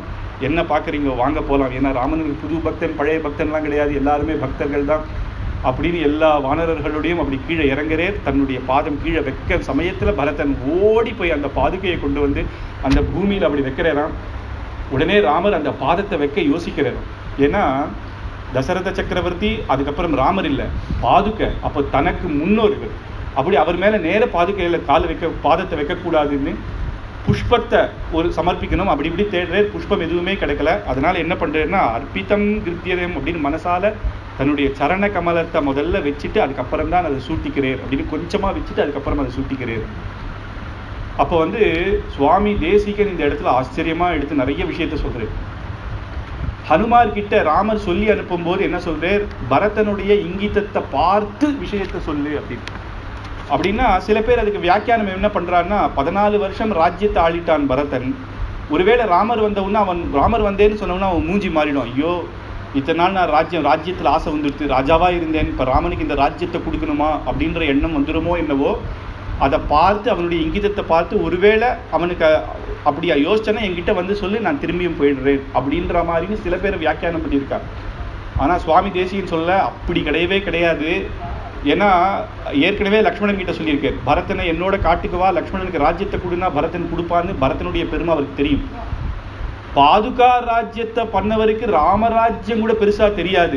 பாதுகா ராஜ்யத்தில் அவன் அந்த இதில் ஈடுபட்டதுனால இனிமேல் ராமரே வந்தா கூட அது கொஞ்சம் குறைவா நினைச்சுப்பானோ, அதை நினைச்சு அப்படின்னு இந்த இடத்துல சொல்றேன். உடனே அந்த பாதுகையை பூட்டிட்டு இப்படி வரும் பொழுது அண்ணாவை நேர பரத சத்ருக்னால் உடனே சத்ருக்னன் ஓடி போனானாம். சுகஹஸ்தஹா அப்படின்னு சில பேரை வந்து அந்த உடனே அந்த ஜட்டாபாரத்தெல்லாம் எடுத்துடணும், அதை கட் பண்ண வேணாம், அதுக்குன்னு சில தைலங்கள்லாம் இருக்கும். அப்போ 4 பேரையும் உட்கார வச்சு அந்த தைலத்தெல்லாம் தடவி வலிக்காம ஒவ்வொருத்தையும் அதெல்லாம் ஜட பிடிச்சிருக்கும் இல்லையா, வலிக்காம சுகஹஸ்தஹான்னு ஒவ்வொருத்தையும் எடுத்து விடுறாளாம். எல்லாரும் ஆச்சரியமான அங்கே வந்து நதிகள், அங்கேயே பார்த்தா சர்வ தீர்த்தம்னு ஒன்று இருக்கும். பரதன் பாதுகைக்கு அபிஷேகம் பண்ணணும் அப்படின்னே எல்லா சகல தீர்த்தங்களும் அங்கே வந்து இருக்கான். சர்வ தீர்த்தம்னு இன்னைக்கு நந்தி கிராமத்தில் இருக்குது, பார்க்கலாம். அங்கே போய் எல்லாரும் தீர்த்தமாடி மங்கள ஸ்நானங்கள்லாம் பண்ணி அலங்கார பூஷிதர்களாக இருந்து அயோத்தியாவுக்கு எல்லா மக்களும் வேற ரத்தத்தை கொண்டு வர சொல்கிறார். எந்த ரத்தம் ராமனை கொண்டு விட்டதோ, எந்த குதிரை ராமனை கொண்டு விட்டதோ, எப்பேற்பட்ட சுமந்திரர் அவரே வரையறாம், அதே குதிரைகளே வருது, குஷியாக குதிக்கிறது. இப்போது சந்தோஷமாக அந்த தேரில் ராமர் லக்ஷ்மணர்கள் அப்புறம் சீதாதேவியும் மங்கள ஸ்நானம் பண்ணி அலங்காரங்கள்லாம் பண்ணி சீதா எல்லாரும் ஏறி அப்படியே நேர அயோத்தியா நகரத்துக்கு போகிறாளாம். அஷ்டாதச வாத்தியங்களோட நந்தி கிராமத்திலிருந்து அயோத்தியைக்கு வரா. அயோத்தியில் ராஜவீதி வலம் வந்து அவர்களை குலதெய்வமான ரங்கநாதனை போய் சேவிச்சுட்டு அங்கேருந்து அவருக்குன்னு இப்போ வந்து அவருக்குன்னு இந்த அரண்மனை அதை வந்து சுக்ரீவ கிலானி நீ சொல்லுவா, சுக்ரீவனுக்கு கொடுத்துட்டேராம். தான் ராமன் இருந்தது பித்ரு பைத்தாமகமா ராஜாவுக்குன்னு ஒரு பெரிய அரண்மனை இருக்கும் இல்லையா, இப்போ இவர் தான் ராஜாவை போகிறார், அதை இவர் எடுத்துக்கிட்டேராம். விபீஷணனுக்கு ஒரு அரண்மனை கொடுத்து எல்லாரையும் அவாவா வந்தவாளுக்கு எல்லாம் முதல்ல சௌகரியத்தை பண்ணிட்டு ராமன் போய் கொஞ்சம் விசிராந்தி எடுத்துக்கிறாராம். விசிராந்தி எடுத்துக்கிறார் அப்படின்னே அந்த மக்களுக்கெல்லாம் சந்தோஷம். விசிராந்தி எடுத்துக்க விட்டுருவாளா, எல்லாம் வாசலில் வந்து ராமனை பார்க்கணுன்றா. அதனால தான் பரதன் என்ன பண்ணார்னா முதல்ல வந்து ராஜவீதியில் வரா. ஒவ்வொருத்தரையும் ராமன் 14 வருஷத்துக்கு முன்னாடி எப்படி போனேரோ வந்து அத்தனை பேரையும் விசாரிச்சுட்டே வராம். ஒவ்வொரு ஆற்றுலையும் மங்கள ஆர்த்திகள்லாம் எடுத்து ஒவ்வொருத்தரும் நான் போச்ச இந்த பையன் கடைக்குட்டியாக இருந்தானே பெரியவன் ஆயிட்டேனே அப்படின்னு ஒவ்வொருத்தரையும் விசாரிச்சுட்டு அவர் வருது. அந்த எல்லா அயோத்தியா ஜனங்களும் சந்தோஷமாக எல்லாம் ஆஹா பொண்ணு கல்யாணம் ஆயிடுதா அப்படின்னா, இல்லை இல்லை இல்லை நான் வர சொல்லிட்டேன், இன்னைக்கு எப்படி பட்டாபிஷேகத்துக்கு இல்லாமல் எப்படின்னு மாப்பிள்ளையோடு வந்துட்டேர் அப்படின்னு ஒவ்வொருத்தரும் காட்டுறாளாம். சந்தோஷமாக வந்து இனிமேல் கொஞ்ச நாள் அந்த தனியாக இருக்கலாம் அப்படிங்கும் பொழுது பட்டாபிஷேகம். பரதன் வந்தேர். சிரஸ்யஞ்சலி மாதாய கைகேயானந்தவர்தனஹ பபாஷே பரதே ஜேஷ்டம் சத்ய பராக்கிரமம் அப்படின்னு சிரஸ்யஞ்சலி மாதாய 2 கைகளும் தன்னுடைய சிரஸுக்கு மேலே கை கூப்பினேராம். எப்பயுமே அம்மாவுக்கு அஞ்சலி பண்ணும்போது வயிற்றுக்கு நேர அஞ்சலி பண்ணணும். வயிறு ஏன்னா 10 மாதம் நம்மளை பெற்றவள். அப்பாவுக்கு அஞ்சலி பண்ணும் பொழுது ஹிருதயத்தில் நேர வச்சு கை அஞ்சலி பண்ணணும். எப்படி ஒரு குரு நமக்கு வாக்கு பிரதானம் பண்ணதுனால ஒரு குருவுக்கு வாய்க்கு நேர வச்சு அஞ்சலி பண்ணணும். இப்போ சாட்சாத் பகவான் ஒருத்தனுக்கு தான் சிரஸு மேலே வச்சு அஞ்சலி பண்ணணும். அதை தான் பரதன் பண்ணுறான். ஜேஷ்ட பிராதா பித்ருசமஹான்னு அப்பான்ற எண்ணத்தில் இல்லை, இங்கே குருன்ற எண்ணம். அண்ணா குருவாக கூட இருக்கலாம், குருன்ற எண்ணத்தில் இல்லை. தெய்வம்னே அவன் வந்து சிரஸ்யஞ்சலி மாதாய கைகேயானந்தவர்தனஹான்னு கைகேயி அங்கேருந்து ஓரமாக பார்த்துட்டு இருக்காளாம். உடனே வந்து நேர வந்து, அண்ணா கண்ணுக்குட்டியை கட்டி விட்டு அம்மாவை தூக்கிட்டு போன மாதிரி நீ என்னை விட்டு போயிட்டியே, இந்த ராஜ்யத்தை என் மேலே இந்த பாரத்தை என்கிட்ட விட்டு போயிட்டியே, என்னால் முடியவே இல்லை, ஆனால் இதெல்லாம் உமக்கு ஒப்படைச்சிடுறேன். 10 மடங்கு தனகோஷம், தானிய கோஷம், அப்புறம் வந்து நிதி கோஷம் எல்லாம் பெருசாகிடுது. நீர் போனதுக்கப்புறம் 10 மடங்கு இதெல்லாம் பெருசாகிடுது. தோறும் கணக்கெல்லாம் வச்சுக்கோரும். இனிமேல் இது பட்டாபிஷேகம் வரைக்கும்லாம் இல்லை, இப்போலேருந்தே இது உம்ம ராஜ்யம்தான் அப்படின்னு எல்லாத்தையும் அந்த ராஜா இதெல்லாம் புஸ்தகத்தெல்லாம் எல்லாத்தையும் ஒப்படைக்கிறானாம். உடனே ராமர் பார்க்குறாராம், குழந்தை பரதா எப்படி இருந்த நீ, ராஜ்யம்லாம் எனக்கு பண்ண தெரியாது, நீ திருப்பி வந்துருன்ற, இப்போ வந்து 10 மடங்கு அதிகமாகிடுச்சுன்னு சொல்கிறியே அப்படின்னு உடனே பரதன் சொல்கிறேன்னா, அது என்னுடைய ராஜ்ய பரிபாலனையினால இல்லை, உம்முடைய பாதுகையினுடைய பிரபாவத்தினால தான் இதெல்லாம் பெருசாச்சின்னு. அதில் பாதி ராஜ்யம் எனக்கு தான்னு கேட்கல, 10 மடங்கு நான் சம்பாதிச்சதை எனக்கு தான்னு கேட்கல, சகலமும் உமக்கே அப்படின்னு சொல்லி பூஜிதா மாமிகா மாதா தத்த ராஜ்யமிதம் மம 14 வருஷமும் ஒரு நாள் கூட விடாம காலங்காத்தால எப்போ பாதுகையை சேவிக்கிறேனோ உடனே போய் கைகேயி அம்மாவை நான் சேவிப்பேன் அப்படின்னு. கைகேயை முதல்ல திட்டினேர், செத்து போன்னுலாம் சொன்னேர். ஆனால் 14 வருஷமும் அம்மா கைகேயி அம்மாவை நான் சேவிக்காத ஒரு நாள் கூட கிடையாது. ஏன் அப்படின்னா, ஒரு நாள் அந்த பாதுகா பட்டாபிஷேகத்துக்கு அப்புறம் பாதுகையை சேவிக்கிற நாள்லாம் இப்போ ஏற்பட்ட பாக்கியத்தை எங்கள் அம்மா தானே எனக்கு வாங்கி கொடுத்தான்னு ஒரு நாளும் அம்மாவை சேவிச்சுட்டே இருக்கேன்னு ஒன்று கைகேயி ரொம்ப சந்தோஷப்பட்டாலாம். இப்போ ஏற்பட்ட பாகவதோத்தமனை என் வயிற்றில் பெற்றேரு. ஒரு கைகேயி அம்மா ஒரு டெஸ்ட் வச்சிருக்கா பரதனுக்கு, ராஜ்யமா அண்ணாவா, இவன் எதை தொடுவான்னு பார்ப்போம் அப்படின்ன உடனே இவன் ராமன் அண்ணாதான் முக்கியம் அப்படின்னு நின்றானே அப்படின்னு ரொம்ப சந்தோஷப்பட்டா இப்போ ஏற்பட்ட குழந்தைக்கு அப்படின்னு. யாவதா வர்த்ததே சக்கரம் யாவதி சவசுந்தரா. உடனே பரதன் சொல்றாராம், அண்ணா இனிமேது இவா சொன்னா அவா சொன்னா இது தர்மம் அது தர்மம்லாம் திருப்பி நீர் போகக்கூடாது. இனிமேது நீர்தான் ராஜா, நாங்கள்லாம் உமக்கு சேவகம். யாவதா வர்த்ததே சக்கரம், இந்த கால சக்கரம் எவ்வளவு நாள் சுத்துறதோ, இந்த பூமி எவ்வளவு நாள் இருக்கோ அது வரைக்கும் நீர்தான் ராஜா, எங்களுக்கு ஒன்றும் கிடையாது, நாங்கள் சேவகன்தான் அப்படின்னு சொல்லி, எப்படின்னா எற்றைக்கும் 7 பிறவிக்கும் உந்தன்னோடு தோமே நாமே உமக்கே நாமா செய்வோம்னு ஆண்டாள் சொல்கிற மாதிரி நாங்கள்லாம் உமக்கு சேவகன்தான் அப்படின்னு சொல்லி உடனே வசிஷ்டரை கூப்பிட்டு நாள் பார்க்கலாம் அப்படின்னா அவர் உடனே அடுத்த நாளே சொல்கிறார். அடுத்த நாளே பட்டாபிஷேகம் அப்படின்னா எப்போ எத்தனை தீர்த்தங்கள்லாம் கொண்டு வரணும் அபிஷேகத்துக்கு, அத்தனை புண்ணிய நதிகளுக்கெல்லாம் போகணும். அதான் இவருக்கு கவலையே இல்லையே, சுக்ரீவன் தான் இருக்காரு, வானரர்கள்லாம் க்ஷணத்தில் எகிரிண்டு போயிடுவா. உடனே மானுஷம் விக்கிரகம் கிருத்வா சர்வாபரணபூஷிதாக அப்படின்னு இங்கே இவாளுக்கு பட்டாபிஷேகம்னு உடனே வேற யாரும் வந்து அலங்காரம் பண்ணக்கூடாதுன்னு அம்மாவான கௌசல்யா சுமித்ரா கைகேயே வந்து சீதாதேவிக்கு அலங்காரம் பண்ணுறாளாம். வானரர்கள் வானர தர்ம பத்திரிக்கைலாம் இவாளே பண்ணுறாளாம், நீங்கள்லாம் பக்கத்தில் இருந்து தானே ராமருக்கு கைங்கரியம் பண்ணீங்கோ அப்படின்னு இவாளே கைங்கரியம் பண்ணுறாளாம். ஏவமுக்த்வா மகாத்மானோ வானரா வாரணே பமா அப்படின்னு உடனே எல்லாரும் சுக்ரீவ கிட்ட போய் கேட்டாராம், இந்த மாதிரி இத்தனை நதிகள்லேருந்து வரணும் அப்படின்னு உடனே 108 நதிகள், புண்ணிய தீர்த்தங்கள், புண்ணிய க்ஷேத்திரங்கள், புண்ணிய திவ்ய தேசங்களில் இருக்கிற குளத்திலிருந்து அப்பேற்பட்ட தீர்த்தங்கள் எல்லாம் ராத்திரியாக காலங்காத்தால் கொண்டு வந்து வச்சுட்டாலாம். 4 மணிக்கே 108 கலசத்தில் கொண்டு வந்து வச்சுட்டா. உடனே பரதன் சொல்கிறேன், சத்ருக்னா பக்கத்தில் இருந்து நீதான் எல்லாத்தையும் பார்க்கணும். லக்ஷ்மண அண்ணாவுக்கு பாவம், அவரும் 14 வருஷம் கஷ்டப்பட்டுருக்கேன்னு. லக்ஷ்மணர் அதை கேட்கல. அவர் என்ன பண்ணிட்டு இருக்காருன்னா, இந்த 14 வருஷம் ராமர் உடுத்தின்ற அந்த மர உரியெல்லாம் எடுத்து உள்ளே வச்சுட்டு இருக்காராம். இதை இப்பயாவது தூக்கி போடக்கூடாதானா எப்படி? பகவானுடைய வஸ்திரம், திருமஞ்சன வஸ்திரத்தை நம்ம எப்படி வச்சுப்போமோ இதை இனிமேல் தேவையில்லைன்னு நினைக்கலையாம். எல்லாம் எனக்கு உதவியா இருக்கும் அப்படின்னு, இதெல்லாம் எனக்கு அனுகிரகம் பண்ணும் அப்படின்னு தான் போய் எல்லாத்தையும் எடுத்து வச்சுட்டு இருக்கிறான். அப்படி இவா 2 பேரும் பரத நம்மளே பார்த்துக்கணும், ராம லக்ஷ்மணர்கள் நம்ம இது பண்ணக்கூடாது அப்படின்னு சொல்லி வா போறா. ஆனால் லக்ஷ்மணர்களுக்கு இருக்க முடியல, அவரும் உடனே எல்லாத்தையும் தயார் பண்ணணும். வசிஷ்டர் சொல்லிட்டே எல்லாத்தையும் கொண்டு வரலாம். 108 கலசத்தை ஏற்பாடு பண்ணிட்டே அவர் எல்லாத்தையும் ஒரு தீர்த்தத்தையும் ரங்கநாதனுக்கு திருமஞ்சனம் நடக்கும் பார்க்கலாம். 108 கலசம் வைப்பா. ஒவ்வொரு கலசத்தையும் பிரதிஷ்டை பண்ணணும். ஒன்றுத்துக்கும் தூப தீபங்கள் காட்டி மற்ற சொல்லி ஒவ்வொருத்தையும் அந்த மாதிரி வசிஷ்டர் உட்காந்து 108 கலசத்துக்கும் பண்ணிட்டு இருக்கிறான். அங்கேருந்து சத்ருக்னன் போரேர்.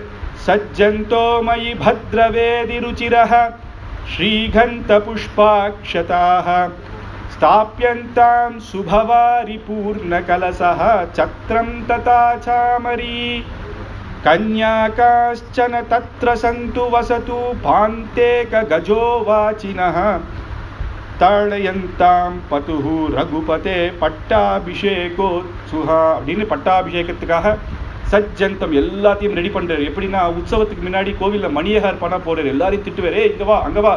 பத்ரவேதின்றது அன்னைக்கு தசரத சக்கரவர்த்தி, அதுக்கப்புறம் ராமனுக்கு பட்டாபிஷேகம் அப்ப எடுத்து வச்சா அதை யாரும் எடுக்கக்கூடாதுன்னு பரதன் சொல்லிட்டு அதை பூட்டி வச்சுட்டாலாம். அதை எடுக்கிறார். அது ஆச்சரியமான ஔதம்பர விருட்சத்தினால பண்ணது. அதுக்கு மேல தங்கங்கள் வைரங்கள்லாம் பதிச்சது. அதை எடுக்கிறார். 14 வருஷம் ஆயிருக்கும் இல்லையா, அதெல்லாம் தொடக்கிறார். எடுத்து இங்க வை என்னடா பின்னாடி வைக்கிற, முன்னாடி வை, அண்ணா எல்லாருக்கும் தெரியணும், முன்னாடி வை அப்படிங்கிறார். அங்க போறார். ஸ்ரீகந்த புஷ்பாக்ஷதா. வசிஷ்டர் உடனே அக்ஷதைன்னு கேட்டா அப்ப போய் மஞ்சளையும் அக்ஷதையும் தேடக்கூடாது. இங்கேருந்து புஷ்பம்னா அப்ப போய் பறிக்கக்கூடாது. சந்தனம்னா ஒருத்தர் அப்பதான் போய் அரைக்கக்கூடாது. எல்லாத்தையும் தயார். அவர் சொன்னா டக்கு டக்குன்னு எடுத்து வைக்கணும். ஸ்தாபயம் சுபவாரி பூர்ண கலசா. வசிஷ்டர் போய் சொல்றான், ஆயிடுதா, தயாரா அப்படிங்கிறாராம். உன்னோட எனக்கு இன்னும் அதிகமா இந்த என் ஜன்மாவே ராமனுடைய பட்டாபிஷேகத்துக்கு தாண்டா எல்லாம் பண்ணிட்டு இருக்க, அவசரப்படாது. வாத்தியார் தான் எல்லாரையும் அவசரப்படுத்துவா, இவர் வாத்தியாரையும் அவசரப்படுத்துறாராம். பட்டா இரு அப்படிங்கிறாராம். சத்திரம் ததா சாமரி. சத்திரம் எங்க எடுத்துட்டு வா. வெண்கொற்ற குடை, தசரத சக்கரவர்த்தி உட்கார்ந்தாரு, அந்த குடடா அப்படிங்கிறாராம்.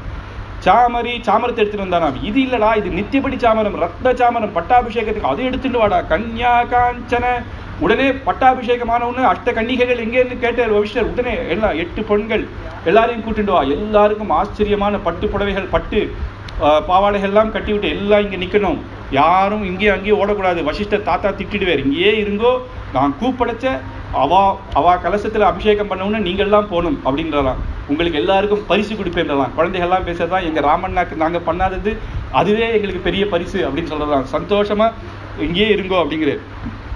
உடனே கஜம், அந்த சத்ருஞ்சயன்ற யானை எங்க, யானைப்பாகன் எங்க, இங்க நிறுத்து, யானை எதிர நிக்கணும். ராமனுக்கு பட்டாபிஷேகம் ஆற சமயத்துல யானை தும்பிக்கையை தூக்கி கர்ஜனை பண்ணணும் அப்படிங்கிறாராம். சரியான சமயத்துல பண்ணணும் அப்படிங்கிறார்.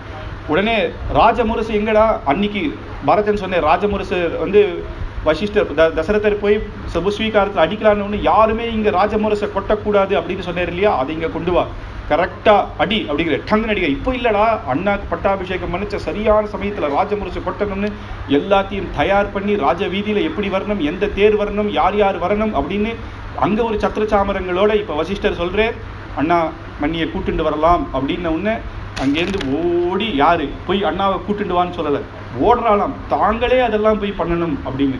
அதுக்கு முன்னாடி பிரம்மா நிமித்தமான மனுவுக்கு கொடுத்த கிரீடம், அது எப்பேற்பட்ட கிரீடம், எத்தனை ராஜாக்களை பார்த்தது, மனு, இக்ஷ்வாகு, மாந்தாதா, நாபாகன், சகர சக்கரவர்த்தி, ஹரிச்சந்திரன், திலீபன், ரகு, அப்பேற்பட்ட அஜன், தசரத, எத்தனை பேர் சத்தியசந்தா, எத்தனை பேர் சத்தியத்துக்காக பிராணத்தை கொடுத்திருப்பா, எத்தனை பேர் எத்தனை நியத்தியை சொல்லியிருப்பா, எத்தனை ராஜ்யங்கள் எத்தனை பார்த்திருக்கும். அப்பேற்பட்ட அந்த கிரீட்டத்தை அவ்வளவு இதுவாக பக்தியோட ஒரு பெரிய தாம்பாளத்துல கொண்டு வந்து அந்த இடத்துல சபையில வைக்கிறாளாம்.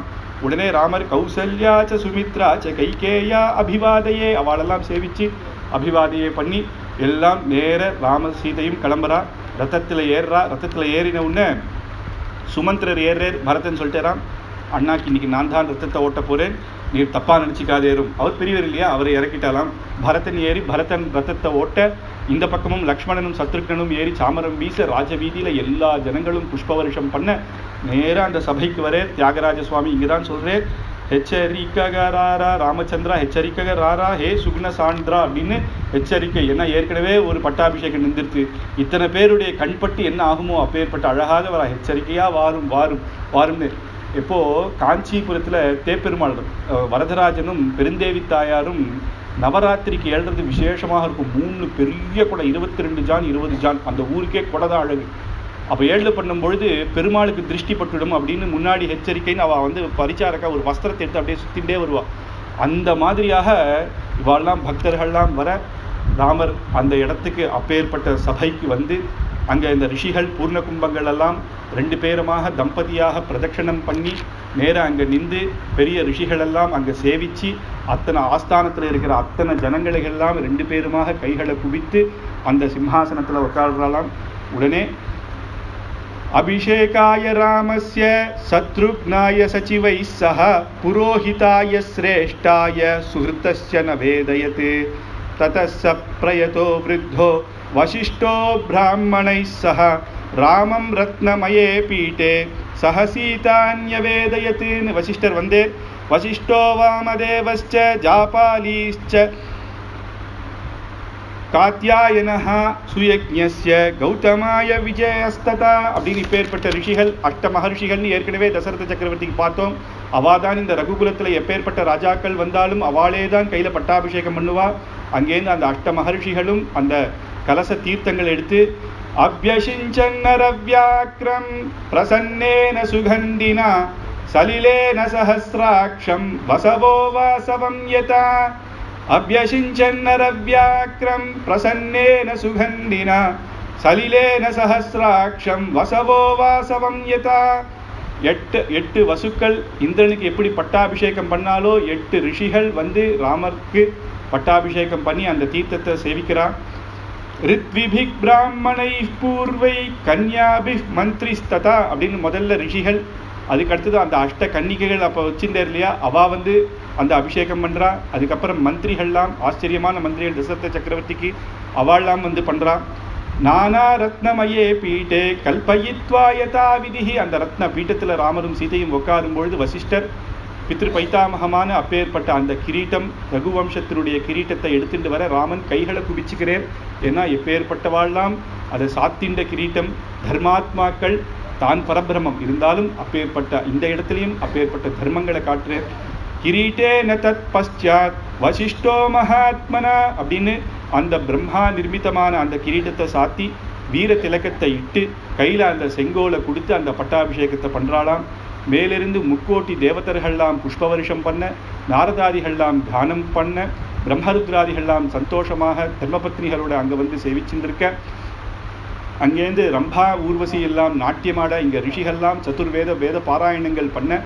அந்த சபையில் ஒரு பக்கம் சுக்ரீவராஜா தன்னுடைய சுஜனங்களோட, இந்த பக்கம் விபீஷண ராஜா தன்னுடைய சுஜனங்களோடையும், ராமருடைய சுஜனமான அயோத்தியா மக்களும் எல்லாரும் ஸ்ரீராம ஜெயம்னு கோஷம் போட, மேலே அப்பேற்பட்ட மேடையில் அங்கே ரிஷிகள்லாம் இருக்க, அஷ்டகன்னிகைகள் இருக்க, பரத சத்ருக்னர்கள் இருபுறமும் சாமரம் வீச, லக்ஷ்மணர் கொடைபிடித்து நிற்க, ஹனுமார் பாத பூஜை பண்ண, அந்த சீதாதேவியும் ராமரும் குளிர்ந்து கட்டாட்சித்து அப்படியே இப்பேற்பட்ட நம்மளுடைய ஹிருதயத்தில் எப்பயுமே இருந்து தர்ம சிந்தனையிலேயே நம்மளை வச்சு நமக்கு அனுகிரகம் பண்ணணும் அப்படின்னு அப்பேற்பட்ட எல்லாருமாக நம்மளுடைய ஹிருதயத்தில் எப்பயுமே இருக்கணும் அப்படின்னு நேராக அந்த ராமர் அங்கே சேவிக்கலாம். பட்டாபிஷேக ராமனாக பட்டாபிஷேக கோலத்தோடைய நம்மளோட ஹிருதயத்தில் பகவான் எப்பயும் இருக்கணும் அப்படின்னு சேவிச்சு ஆச்சரியமாக நடந்துதான். எல்லாரும் தேவேந்திரன் உடனே வந்து ரத்னங்கள் எல்லாம் கொண்டு வந்து ராமருக்கு கொடுக்குற.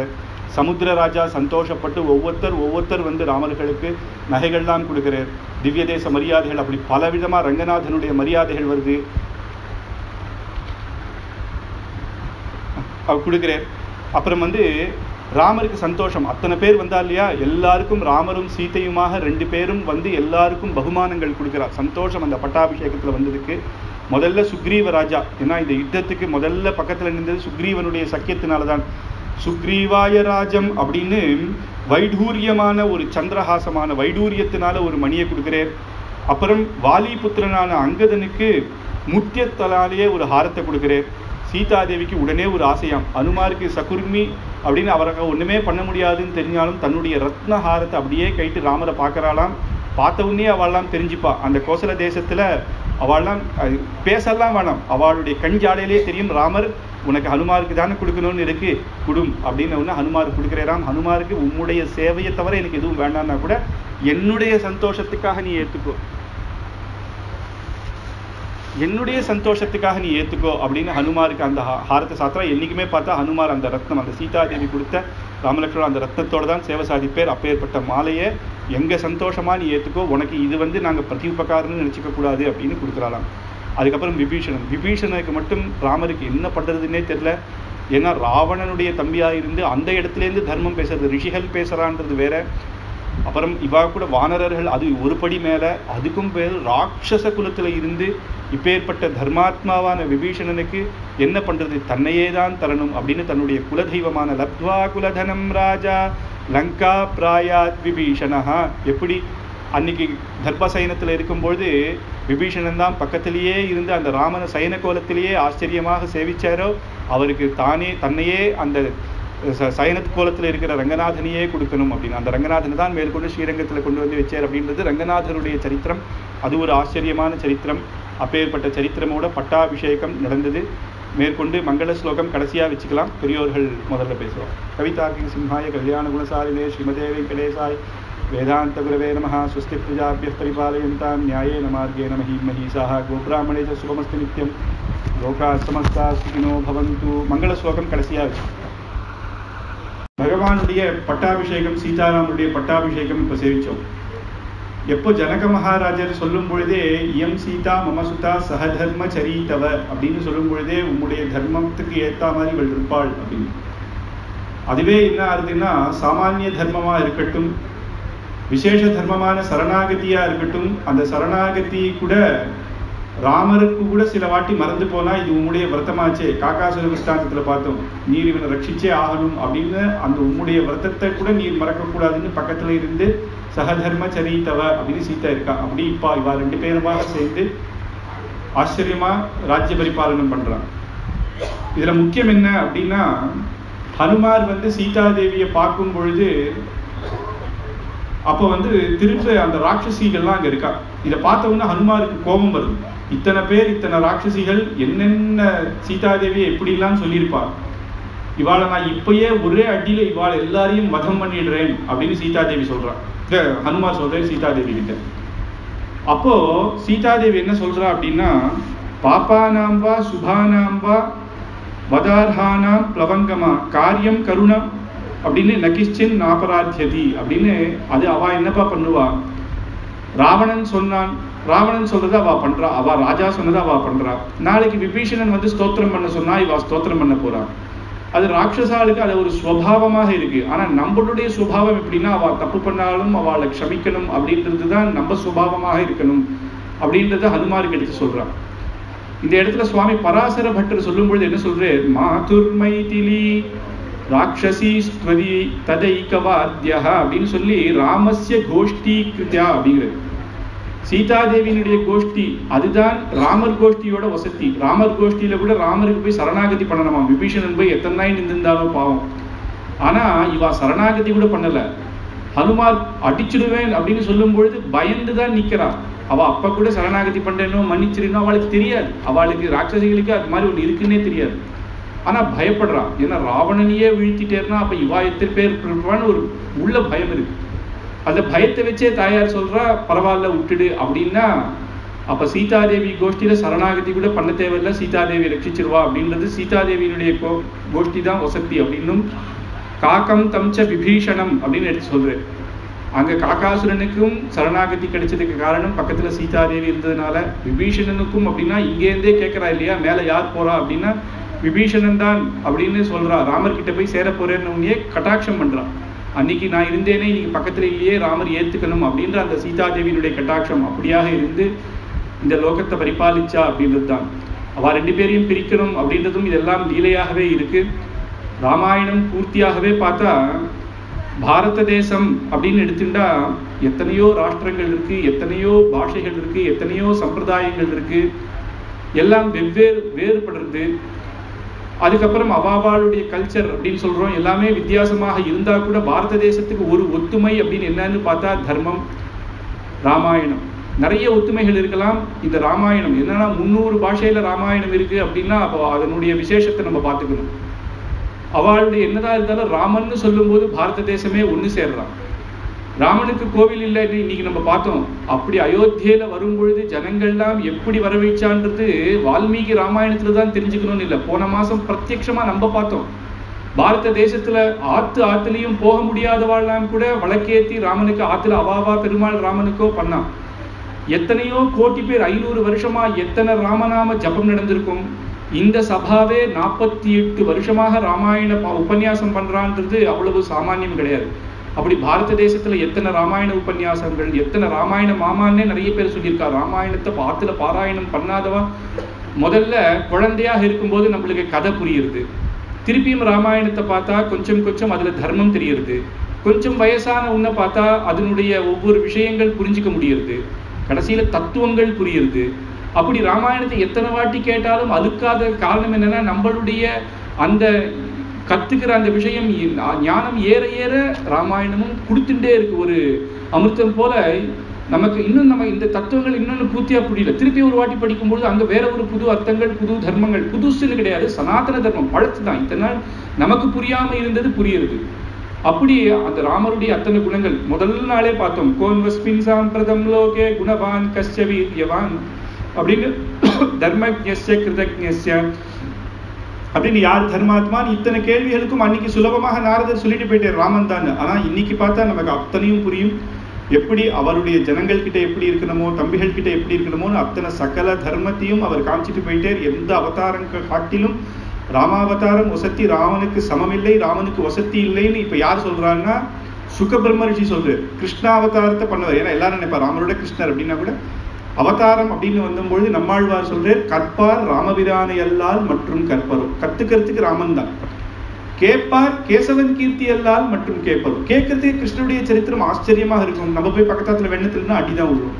நான் ராசக்கிரீடை பண்றேன்னா அது சாஸ்திர விருத்தம். அவர் பண்றேன்னா அவர் பரமாத்ம சுரூபத்தை அங்க காட்டுறது. மற்ற நம்ம எல்லாம் ஜீவாத்மான்றதை காட்டுறது. ராசக்கிரீடைன்றது சாதாரண மனுஷாளுக்கு அது வேற மாதிரி புரிஞ்சுக்கலாம். ஆனா அதனுடைய தத்துவம் வேற. கிருஷ்ணனுடைய தத்துவம் புரியறது ரொம்ப கஷ்டம். அவருடைய சரித்திரம் பார்த்தா விளையாட்டா இருக்கு, ஆனா உள்ளர்த்தம் தத்துவங்கள் புரியறது கஷ்டம். ராமனு புரிஞ்சுக்கிறது ரொம்ப சுலபம். யாருக்கு தான் புரியாது? ராமன் பிதிர்வாக்கிய பரிபாலனம் இது கூட புரியலன்னு இருக்க முடியாது. ஆனா அப்படி அந்த தர்மத்தை ஒவ்வொரு வாட்டியும் எத்தனை ராமாயணம் கேட்டாலும், எத்தனை பேர்கிட்ட கேட்டாலும், பகுவிதா அப்படின்னு நிறைய பேர்கிட்ட கேட்கணுமா, நிறைய வாட்டி கேட்கணுமா, அப்பதான் அதனுடைய முழு அர்த்தங்கள் நமக்கு புரியும். லவகுசர்கள் ஆரம்பிக்கச்சியே கேட்கிறார். இதுவே சொல்றான், எடுத்த உடனே சொல்றான். சுய சரித்திரத்தை நம்ம கேட்கலாமா?